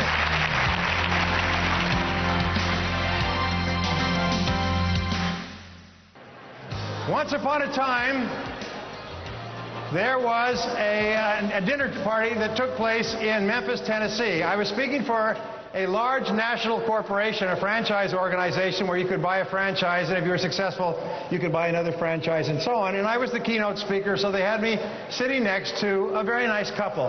This couple, it turned out, had become millionaires. And the story that they told me was very interesting because they were the top people in the organization. And this is a true story, they had, he had been a fireman, she had been a housewife. They lived in a small 1,100 square foot house, 2 bedrooms, they had 2 kids in one room, and them in another room, and he was a fireman, and he made enough, and they made a living, and she stayed at home.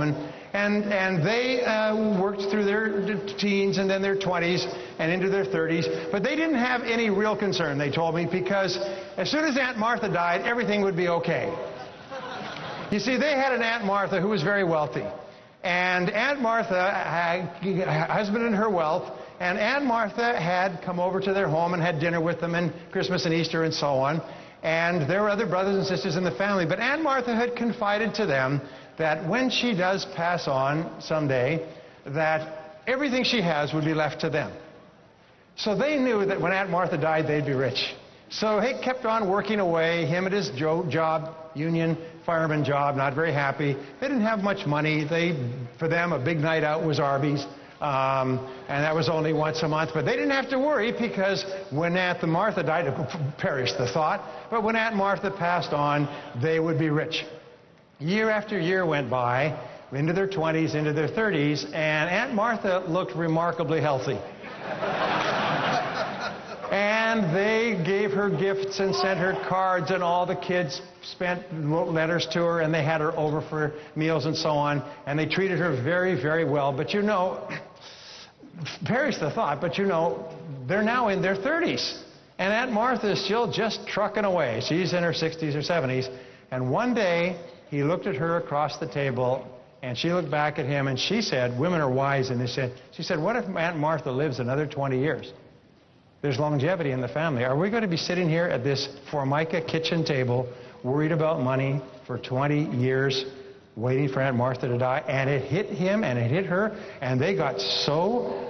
It's almost like a flashbulb went off. They said, no. And they said, then let's start doing something. Let's imagine Aunt Martha's going to live forever. If Aunt Martha's going to live forever, that is different. So they decided, they began exploring. He began working for what was turned out to be a janitorial service in the evening. Then he bought a franchise from ServPro, and he built the franchise up, and he found he had a natural knack for it. And so he built another franchise, and he called it. Pretty soon, he was running it. His wife was running it out of the house. Pretty soon, after 2 or 3 years, he quit his union job, began working it full time, built up a whole series of franchises. He was a millionaire. He was a great success. When he went into that organization, they did everything but throw flowers in his path. He was a symbol of what was possible for an average person to create a wonderful business. He and his wife were confident. They were well dressed. They were warm, friendly. Everybody liked them, and so on.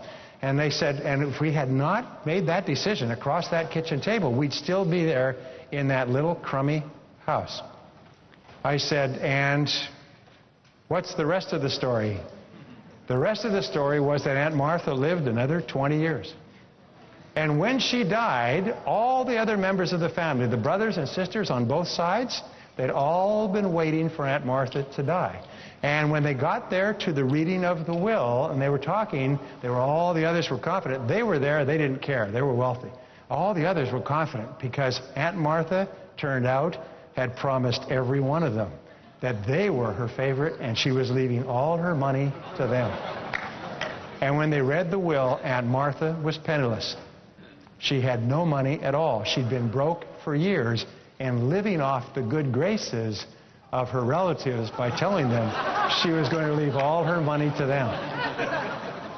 Now, there's a reason that I tell you the story, aside from the fact that it's true, is what is your Aunt Martha? You know, what are you waiting for to happen before you go for it?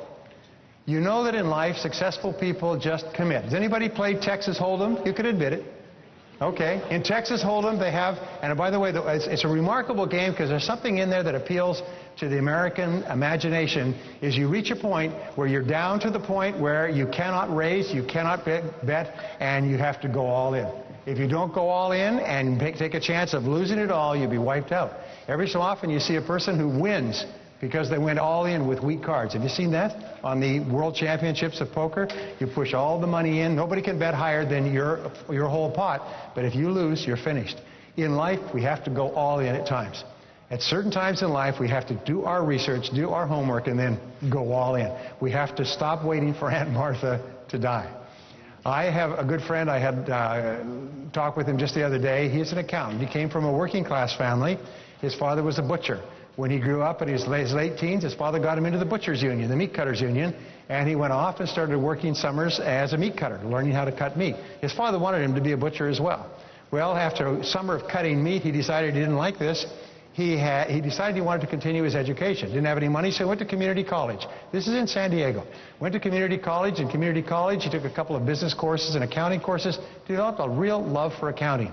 And as Donna was saying earlier, follow the area that you really like. He got into accounting, and he worked hard, and when he got out of school, when he got his degree, he got a job with a small accounting firm, and then another accounting firm. He ended up working with Price Waterhouse.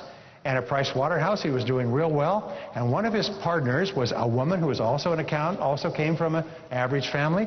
And they started talking about forming their own firm. They said Price Waterhouse only likes to work with big companies, and there's a whole unserved market of small and middle-sized companies that need accounting services that can't afford to pay the big bucks.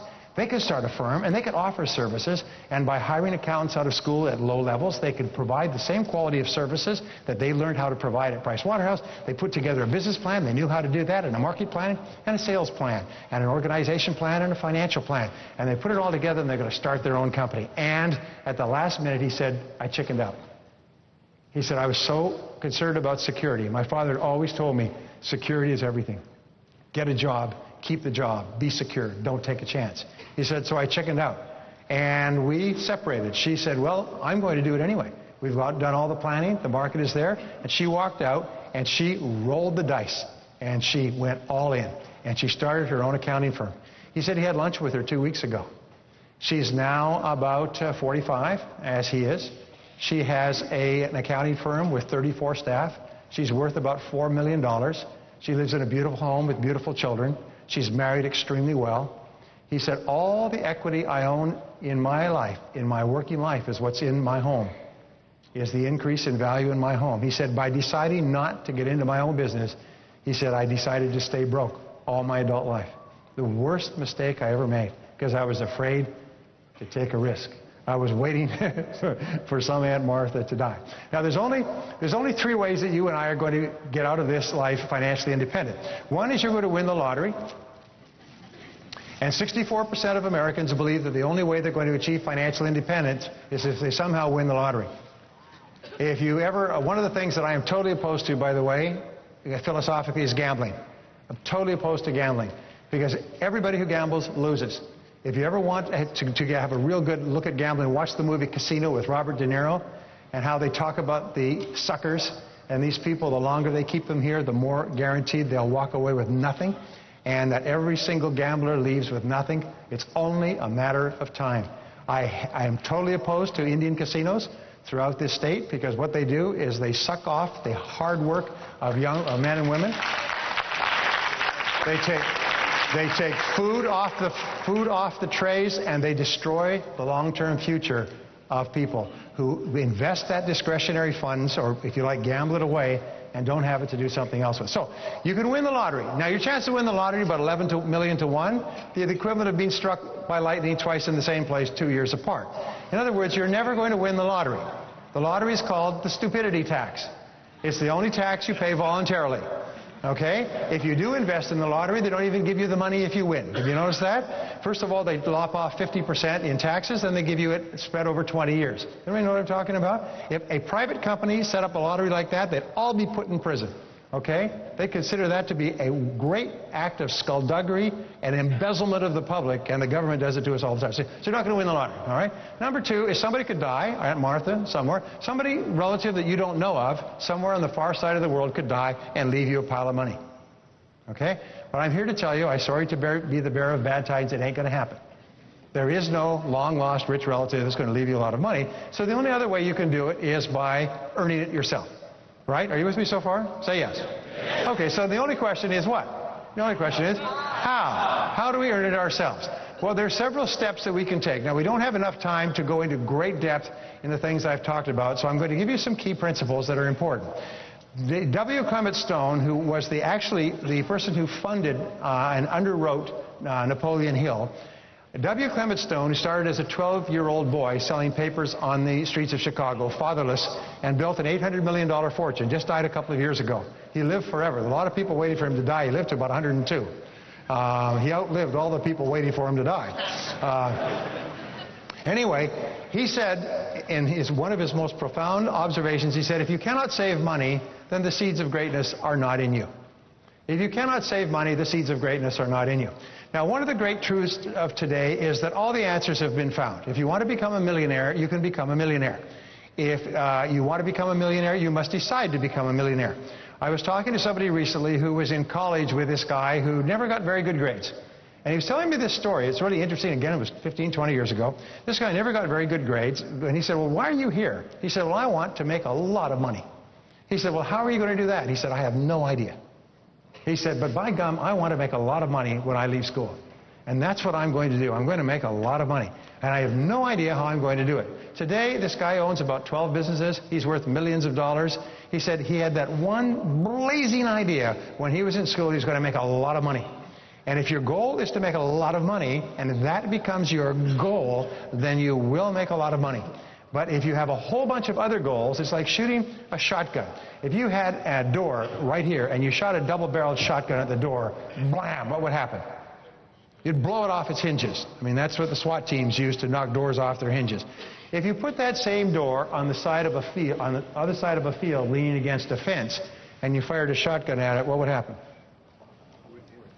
Well, the expression they use is pepper spray. It would feel like pepper spray, like somebody had thrown a bunch of peppercorns at it, because traveling across the field, the buckshot would spread and hit the wind and eventually dissipate and lose its energy, and whatever pellets arrived there would have no force at all. But what if you took a rifle, and you aimed it at that door on the other side of a field? What would happen? Blam! It knocked the door down. Why? It's because a rifle is absolutely focused. So what we know is that the key to success is, first of all, you have to know exactly what you want, and then second of all, you have to focus and concentrate. You have to focus and concentrate. I have found that the power of clarity is being absolutely clear about the fact that you want to make a lot of money and become financially independent. Does this mean that you become like Scrooge McDuck or like a miser or somebody who's a penny pincher? No. As a matter of fact, you find that most self-made millionaires, their greatest pride in life is their family. Their greatest source of expenditure is on their spouse and on their children. The reason that they work hard is so that they can provide a good life for the people that they love and care about. And that's more important to them than the money. But once the family is put aside, which is their primary concern, then the money is everything. And they're very, very fastidious about every single penny. I worked for a man many years ago, and I learned a lot from him. He died worth $800 million. He started with nothing, and he built an $800 million fortune. He ran 200 corporations. He was the smartest man I ever met. He could read a contract and from the back forward. He could flip it like this and quote it back to you 6 months later. I mean, I'd have to carry it around to reread it today. He could quote it back to me and point out things in it, and he could even he would go and he would put a stop and go back to that page, and he said, this is the clause we need to negotiate. I mean, this guy was smart. He died worth $800 million, but you know, nothing gave him greater pleasure than to sit at the counter of the delicatessen up the street and eat a cheap pastrami sandwich for lunch. This guy owned the building, he owned the street, he owned most of the property, and he loved to save money. And what I found, he lived in a beautiful home in Palm Springs, he had beautiful homes, he had a private jet that was at his call at all times, but when it came to thinking about expenditures, he was very, very frugal. Now, my friends who wrote The Millionaire Next Door said that there's one quality that seems to be characteristic of all self-made millionaires. It's frugality, is that they save their money. They're very careful with their money until they're wealthy. He said people who earn an enormous amount of money, in Texas they call them big hat, no cattle. In other words, they make a lot of money, but they're broke. They got no cattle. They got a big hat, but no cattle. These people spend their money as fast as they make it. Do you know that most of the people who look like they have money don't really have any? And the people that don't look like they have money often are millionaires. Why? It's because they say that the number one problem is the inability to refrain from spending. People make the money and they have this incredible desire to spend it. So I'm going to give you 3 keys to getting your finances under control and beginning the process of becoming millionaires. My promise to you is that if you decide to become a millionaire, you will. And the first part of becoming a millionaire is the hardest. Here's an interesting graph that was done. Remember the 80-20 rule? Here's 80% of the time. Here's 20% of the time. This is the way people become wealthy. Is they achieve most of their wealth in the last 20% of the process. In the first 80% of the process, they're learning, they're saving, they're growing, they're making mistakes. Progress seems very slow. And what happens to most people in the first part of the process if progress is slow? They quit. They quit and they spend it all and go back to zero. But what you do is you just keep on keeping on, knowing that you're getting smarter and smarter. And at a certain point, you hit a flash point. And at this point, all that experience that you've had will suddenly start to pay off. I've spoken to lots of people here today who are wealthy who've had the same experience. You work for a long time. But if you have the patience and the confidence and the trust that if you just keep slogging away, at a certain point, you hit the takeoff point. And at this takeoff point, you'll start to make... I never understood this when I heard Napoleon Hill write about it 50, 75 years ago. You develop a prosperity consciousness. At a certain point, the tide turns and the money begins to flow to you like a river. And what would have taken you 10 or 20 years to earn, you earn in a month or 2 months. And you can't even believe this until it happens. Does anybody know what I'm talking about? 75 years ago, you develop a prosperity consciousness. At a certain point, the tide turns here. By the way, it's a most remarkable thing. And so this is our goal. But in order, in the Bible, and Jim quotes the Bible, remember it's the parable of the talents, which is very interesting. It said, "O good and faithful servant, you have been faithful over small things, I will make you master over many." And the only way that you can become a millionaire is by first becoming a 100-aire, and then a 500-aire, and then a 1,000-aire, and then a 2,000-aire, and so on. People say, well, I want to jump from here to great financial success. That has never happened and will never happen. The era of the dot-com was an aberration in human history. It wiped out $5 trillion worth of wealth and probably destroyed more lives financially than any other plague in history. That's never going to happen again. The way that we make money is we work hard and save our money. So number 1 rule, as you've heard 1,000 times, is pay yourself first. Pay yourself first, which means to save 10 to 20% of your income. I was talking with David Bach on the phone the other day. Does anybody know who David Bach is? David Bach is a really nice young guy. He's a financial planner who's got a book, and it's the #1 book this week on the Wall Street Journal bestseller list. It's called The Automatic Millionaire. And people are buying this book by the thousands. He has 2 other books, Nice Women Finish Rich, Nice Men Finish Rich. And he's got 3 books in the top 10 in the financial bestsellers. Do you know what the books say? Pay yourself first. And people are paying and buying the book and going, wow, what an incredible concept. And he talks to people who come in, working people. The guy's a truck driver, she's a waitress, and they come in to plan their finances. He feels a little sorry for them because they got kind of crummy clothes and they got kind of working class jobs, and together they never made more than $50,000 in their lives, and they're 45 or 50, and then he shows them, this is what the Automatic Millionaire starts with, then they show him their financial plan. They're worth $2.3 million. And they never made more than $50,000 a year. They own homes and cars and businesses and everything else. Why? It's because they just saved their money and invested it carefully. So we say, in order to qualify for big things, you've got to do little things. If you want to be in the championships, you've got to fight you've got to compete in the smaller competitions. So number 1, pay yourself first 10 to 20%. Now here is the great challenge, is most people can't do this. Most people say, geez, 10 or 20%. So what I say is this, is start with 1%. Start with 1% of your income. Is there anybody here who could not save 1% of their income? If somebody put a gun to your head, say, if you don't save 1% of your income, it'll blow your brains out. Can anybody here not work it out? Say yes. Okay, we can all do it. So therefore, you save 1%. If you make $5,000 a month, that means you save $50 a month. You open up a separate bank account, and just as religiously as if you're going to be shot if you don't do it, you put $50 a month in that bank account, 1 crummy percent. Now, simultaneously, whenever you get any extra money or something you didn't expect, a bonus, an IRS refund, or something else, just put it into that account. This becomes your financial accumulation account.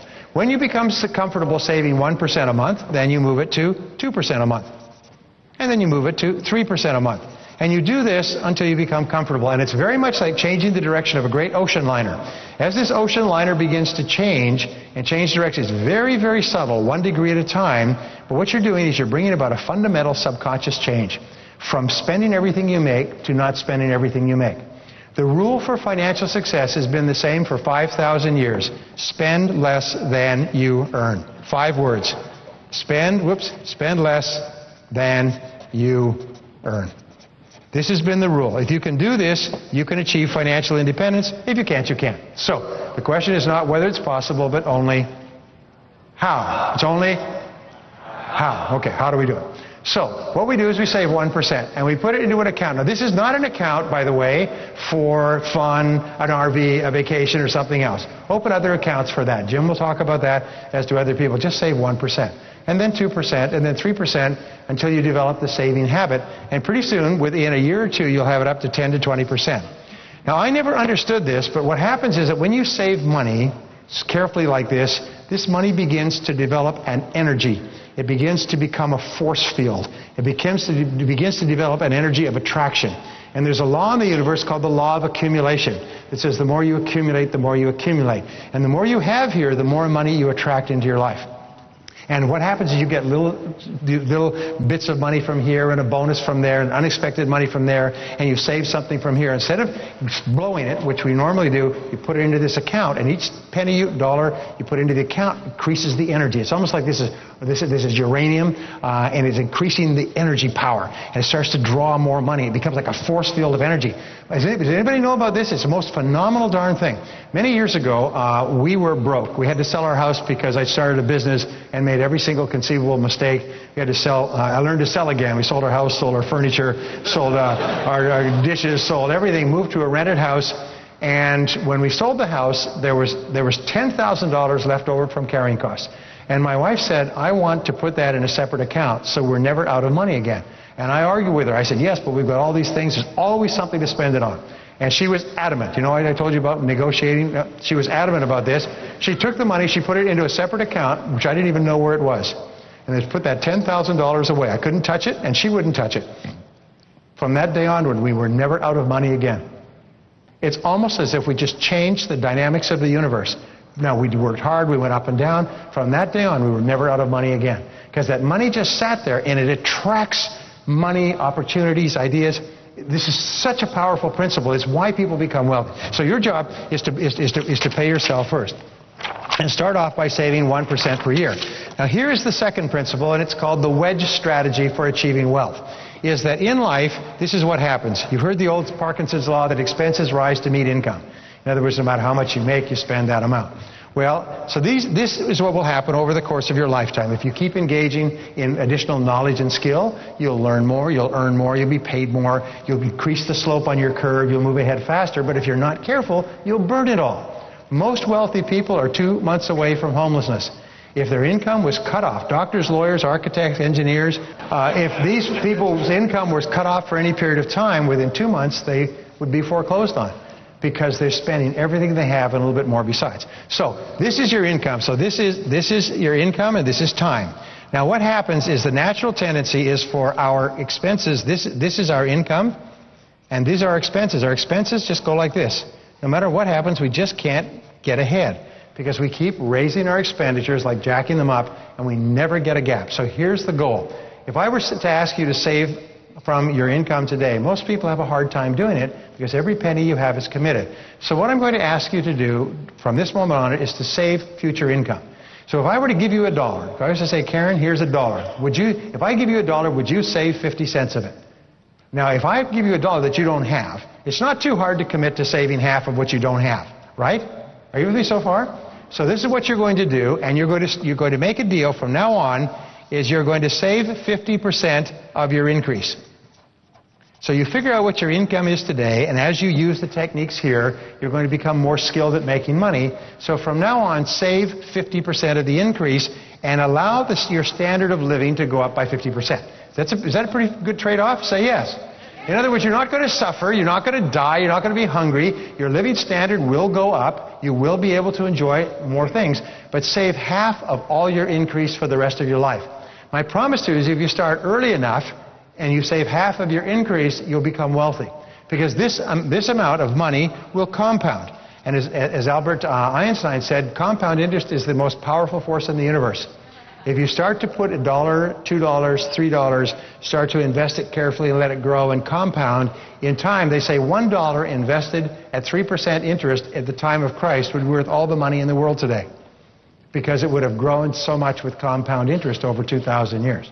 So your job is to practice the wedge strategy. From now on, you sit down and say, all right, exactly how much are we earning today? Whatever it is, from now on, whatever we earn above that, fully 50% will be saved. So this is the starting point of getting out of debt and getting your finances under control. But it's the foundation.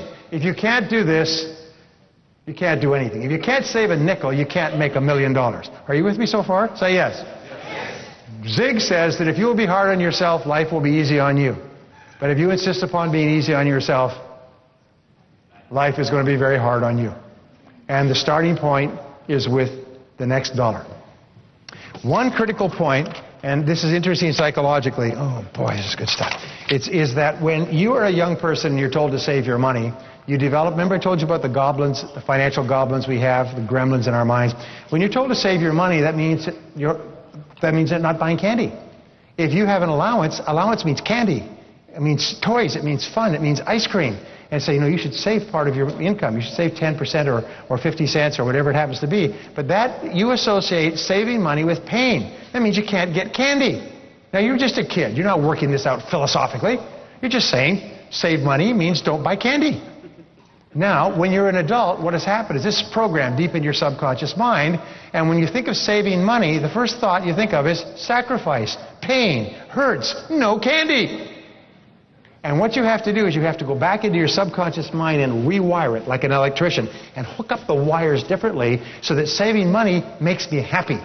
Because what we have found is that all people who are wealthy enjoy caring for their money. Now here's another thing, is money goes where it's loved and appreciated. If you love your money, the money will come to you more. How do you tell that you love your money? Because you tend it carefully. You take good care of it. I don't know whether it was Jim or Dennis or somebody else said, but you could pretty much tell a person's financial status by looking at the way they carry their money. People whose financial life is a mess, their purse is full of coins and $1 bills and fives, and they go scooping through it like looking for a diamond ring in a pile of dog poop, to look for money. But if you look at other people, and I learned this, it's a very simple thing, is fold your money, keep it folded, you should know it, have all the heads facing one direction, have all the denominations so they're in a proper order. Just take a couple of minutes to organize your money. And what that does, it exerts a reverse influence on your subconscious mind with regard to money. And does anybody know what I'm talking about? If the things that we do physically have an emotional impact on us, if we get all of our financial life organized and keep our money organized and our coins organized, by the very act of that, we treat our money better and we attract more money into our life. Money goes where it's loved and appreciated. It doesn't go where it's treated in a haphazard or indifferent fashion. And from now on, think, I love to save money. Just say it, I love to save money. I love to have money in the bank.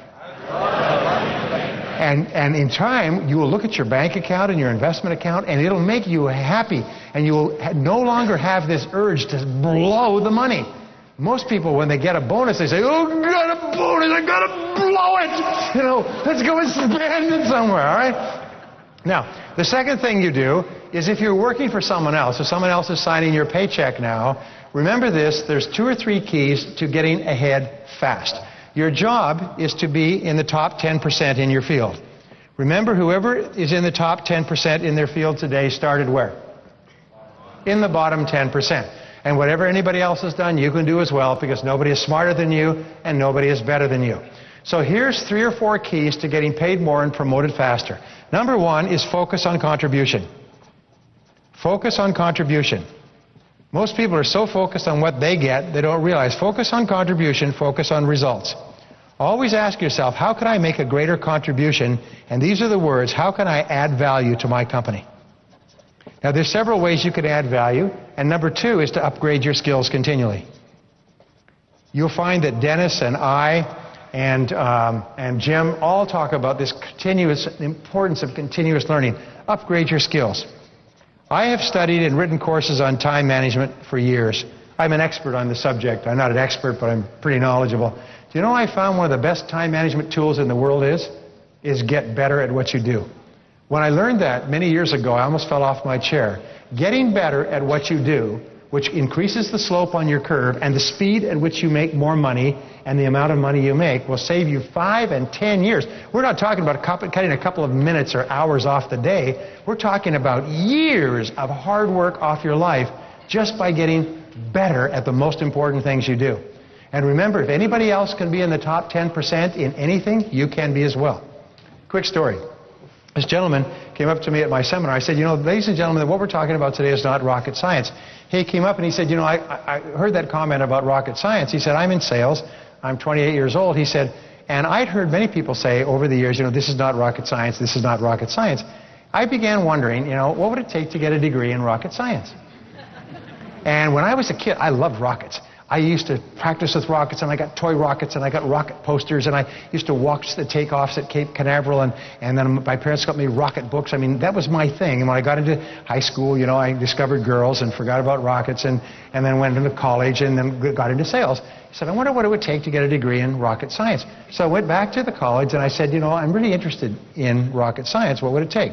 They said, well, you'd have to take these prerequisite courses, you'd have to take this, you'd have to do that, you'd have to take summer courses and so on, but this is the prescribed courses that you'd have to take to get a degree, just like we talked about a little bit earlier in engineering. So he decided that's going to be his project. So he went back to work. He's in sales, just like you and I. He's an entrepreneur. He went back to work in evenings and weekends. Instead of playing golf or watching television, he just studied rocket science. He said, May, I graduated at the university with a degree in rocket science. He said, now when somebody says, you know, this is not rocket science, he said, I know, I got a degree in rocket science. he said, it's not that hard. It's not that hard. Now, here's my point. Anybody in this room, if you wanted to get a degree in rocket science, if you cared about it enough, you could do it. You are smart enough to accomplish virtually anything that you could even imagine you could do in life. Nobody's smarter than you. Nobody's better than you. If they're ahead of you on the road of life, it means two things. Is they got on the road first, and they have proven that you can do the same thing they've done. If somebody is doing well, it's proof that you can do it as well. Now, people say, well, I want to be a billionaire in a year. That is a dumb thing. Why don't you be a 100-aire in a year? Why don't you be a 1,000-aire in a year? Say, well, I want to be a billionaire in a year. I want to be a millionaire in a year. How long does it take to master your field? Well, whether it's selling or neurosurgery or diesel mechanics, or whether it's rocket science or whether it's optometry or haircutting, how long does it take? It takes 7 years. It takes 10,000 hours in 7 years to master your craft. 10,000 hours in 7 years. Now, one of the greatest diseases that has afflicted America, like an epidemic that has swept the country psychologically, is quick fix. I want quick fix. I want to take my entire wasted life and turn it around by Monday. I want to be financially independent in a year, and I want to be free from decades of silly things that I've done with my life, and I want to get it all back. And that's not how it works. What you do is you begin turning this great ocean liner slowly. It takes 7 years. Now, I've studied mastery, and I've studied it for years. I've studied all these subjects because they're so important to me. All the studies say 10,000 hours in your craft, 7 years. Now, people say, oh, my God, 7 years. I'm 30. I'll be 37 years old. Jeez. Well, how much older will you be in 7 years in any case? The fact is, and please write this on your hand, the fact is the time is going to pass anyway.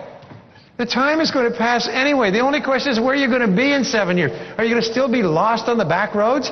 Are you worried about money? Or are you going to be on the high road and moving ahead faster and faster? Peter Drucker, who's probably the best management theorist in the history of the world, Peter Drucker says no business makes money within 4 years. In the first 4 years. It takes 2 years to break even. The first 2 years, what you do is you mortgage, you hypothecate, you borrow, beg, steal, and lie every penny you possibly can to survive. The second 2 years, you make more than it costs, and you begin to pay off your debts. At the end of 4 years, you start to make a profit. It takes 7 years to make a business success.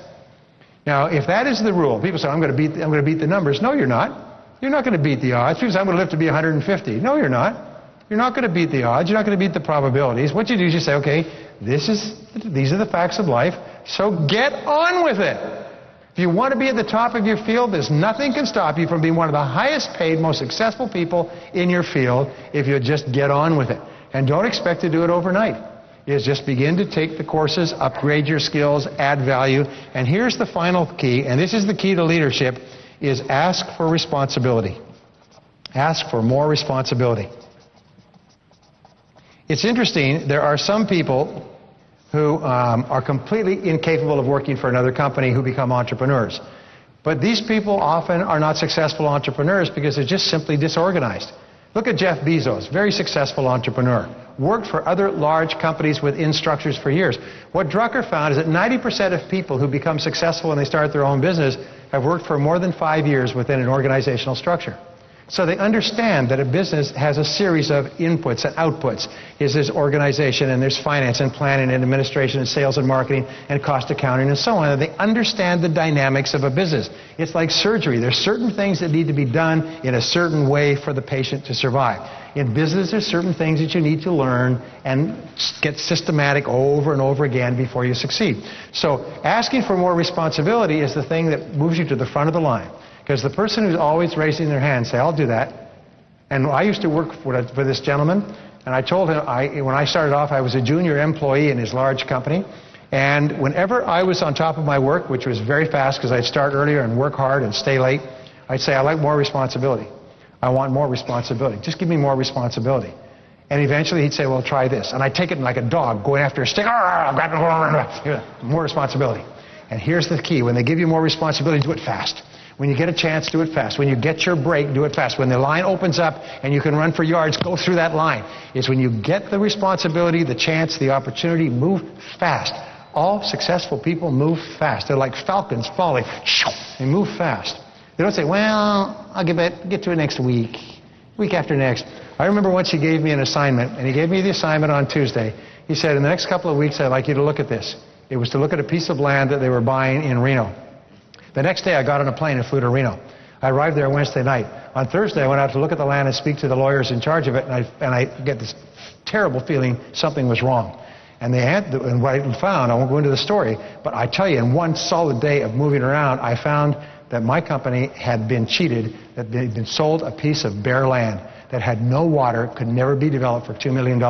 It was a worthless piece of rock. In fact, half the business people in Reno knew that somebody from out of town had been sold this piece of property and were wondering if they'd pull it off. They'd been trying to unload this property to an unsuspecting investor for years. They had tried to cheat this person, and at the last minute, I went to the lawyer and I demanded a $250,000 check from their trust fund. And he said, thank God you found out. He said, working for the other party, he said, I couldn't say anything. Thank God you found out. He wrote the check for me at 5 minutes to 5. The deal was supposed to close at 5 o'clock. I took the check home and I picked it back to my boss and I told him what happened. He said, He said, so you went the day after I asked you to go, not the following week, which I suggested. Yes. From then on, he just started to deal me responsibilities. I made him $50 million in the next 3 years. He gave me housing developers and buildings and offices and shopping centers and unbelievable stuff. And so my point was that the one action of just moving fast on one thing suddenly bumped me ahead of everybody else that I'd started with in that company. And from then on, I was the go-to guy. You be the go-to person in your company. There's nothing that will move you to the top of your business faster than to ask for more responsibility and fulfill it quickly. Be known as the person, if you want something done fast, give it to him, give it to her. That causes your star to rise. It will cause other people to try to hire you away. They'll pay you more to keep you. They'll give you bonuses. I ended up later learning, because when I started my own business, I hired an accountant from his company who had been in charge of the finances on my deals. She said he paid you more than he ever paid anybody in his business career in bonuses for the amount of money that you made him. And by the way, you didn't have too many friends in that company. All the others who knew about it were real angry. Okay. Starting your own business, I'll just give you 2 more points. Starting your own business, what is Michael Jordan's wonderful recommendation for success in American life? Just do it. All self-made millionaires own their own businesses. So how do you start your own business? Well, America is one of the most wonderful countries in the world. All you have to do is you sit right where you are and you say, I am now the president of my own business, and you now are. If you name it after yourself, what is your name, Adam? Pardon? Rita. Rita, and what's your last name? You can't pronounce it. Virolaide. Virolaide? Yes. Okay, Rita Virolaide and Associates, Rita Virolaide, president. You have your own business cards made up. From now on, you're the president of your own company. Now, there's a wonderful American philosophical principle, which is this. If you build it, they will come. If you create a vacuum in the universe, nature will fill the vacuum. If you set up your own company, and what you do is you set up a sole proprietorship or an S corporation. Why? It's because 100% of the money that you invest in a sole proprietorship or an S corporation is deductible from your taxable income. If you set up a C corporation, only your profits are deductible, and there won't be profits for a while. So you set up an S corporation, and you can do it on the internet. There's all kinds of inexpensive ways to do it. Set up a company, name it after yourself if you like. Call it Dale Wernette and Associates or Karen Wernette and Associates, and put yourself as the president. Now you have a company. You now have what is called a shelf company. And I promise you this, within 3 to 6 months, something will happen that will enable you to activate your company. A business opportunity will appear that goes into your company. It's the most amazing things will start to happen. Your whole mind will shift when you have your own company. Have your own business cards made up that say president. When you're out with somebody else, they say, Dale, well, let me give you I'll give you a call later on this week. Yeah, call me on my private line. Dale Wernette, president. Geez, I've never known you to be president of anything. Yeah, the president of my own professional services corporation. Really, what sort of things do you do? Well, Dale, do you have a bank account? Do you have any insurance? Do you have a home? Do you have a car? Go to restaurants, stay in hotels, use a computer? Well, we're in banking, insurance, real estate, hotels, restaurants, airlines, computers, a little bit of this, a little bit of that. If I told you more than that, I'd have to kill you. Remember, every part of your financial life is part of your financial life. Set up your own company. From now on, you're the president of your own company. You know, I work with Fortune 500 companies when I do some of my seminars. Who do you think I talk to finalize my seminars? I talk to the presidents. I talk to presidents of multi-billion-dollar corporations. I have lunch with the presidents. Why? Because I'm the president. Presidents have lunch with presidents, not with the lower-level staff. For heaven's sake. My point is this. When you start to call yourself the president, what happens to your own self-esteem and your own self-concept? You start to see yourself as a totally different person. You start to see yourself as the kind of person who is the president. Now, does it happen overnight? Don't expect things to happen overnight. You start to see yourself and think about yourself. You're responsible. You're in charge of your own life. You have your own business. You're president of your own personal services corporation. Then you start looking for opportunities, and you always start on a small scale. People say, well, I don't have any money. Shut up. Nobody has any money. Most businesses in America are built on what is called bootstrapping. They put enough money in to get started, they buy something and they sell it at a profit, and they reinvest their profits. All the great businesses are bootstrapped. It's only after 5 or 8 or 10 years of success from bootstrapping that people will actually go out and start borrowing money. Hewlett-Packard, you know, is a $30 billion company, 92,000 employees. They have a rule at Hewlett-Packard, it's called pay-as-you-go. They don't carry debt. If they cannot pay it out of current profits, then they don't buy it. They don't invest in it. They're not an indebted company. They sell shares and everything else. But your life and my life has to be the same thing, pay as you go. And if you have that philosophy, people say, well, you can't borrow money from the bank. No bank would lend you money anyway. It'd be insane. Because why? It's because banks are in the business of making safe loans. Banks like to have 400% collateralization for any loan. It means they want you to have $4 for every dollar they give you, plus they want your firstborn son and one of your arms put into a vice. In other words, banks are not in the business of making speculative loans, but if you demonstrate that you can be responsible with money, that you can invest it, that you can make it work, and that you can make it grow, they start to line up to give you money. They throw you money, like Ditech. You know, like those Ditech commercials, they all want to lend you money. They all want to lend you money when you demonstrate your financial responsibility. So the first rule in starting your own business is just to do it. Before the next week is out, if you don't have your own business, start your own business. Name it after yourself. You can always change the name later. Put your home address on it if you need to. Now the last point, and then we have to go, has to do with real estate. Now, people say you can buy real estate with no money down. Well, I know enough of this about real estate. If you're going to get into real estate, take one of the great seminars that's being offered on real estate investing. They are really good seminars. By the way, has anybody been to one of these real estate seminars? Are they good seminars? They're very good seminars. Don't try to figure it out for yourself. What they'll do is they'll show you how to start very small, where you invest what is called sweat equity, the time to go out and look at homes, to compare them. The rule in buying real estate with no money down, my friend Dolph DeRoos, who's got the best-selling book, Real Estate Riches, is called 100. Does anybody know this? 100, 10, 3, 1. Has anybody heard that? You have to look at 100 homes before you find 10 where they will not charge you, they will not ask for cash, they'll take it back. And of the 10, you make offers on 3, and of the 3, you get 1.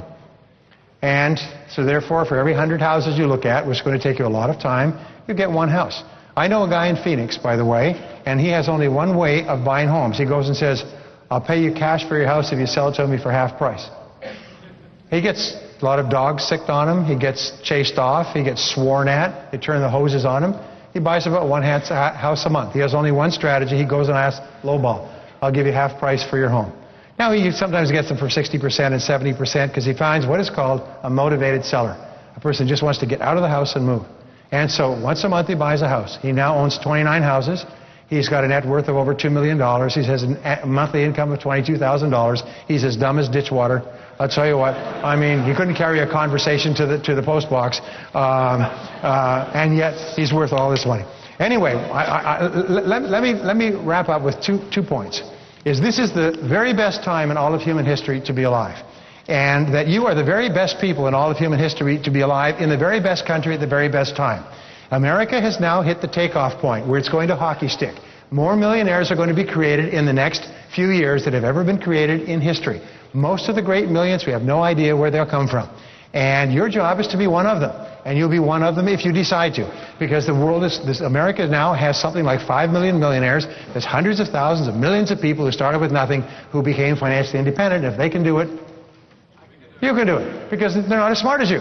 Nobody's smarter than you. Nobody's better than you, right? Your job is to make a decision, set it down as a goal, develop a plan, and work on the plan every day. You set some very specific financial goals. Begin saving your money $1 a time. Begin saving your money 1% a month. Begin building up financial assets so that you have assets to take advantage of opportunities. And my promise to you is you'll set up a force field in the universe that will start to attract into your life everything that you need.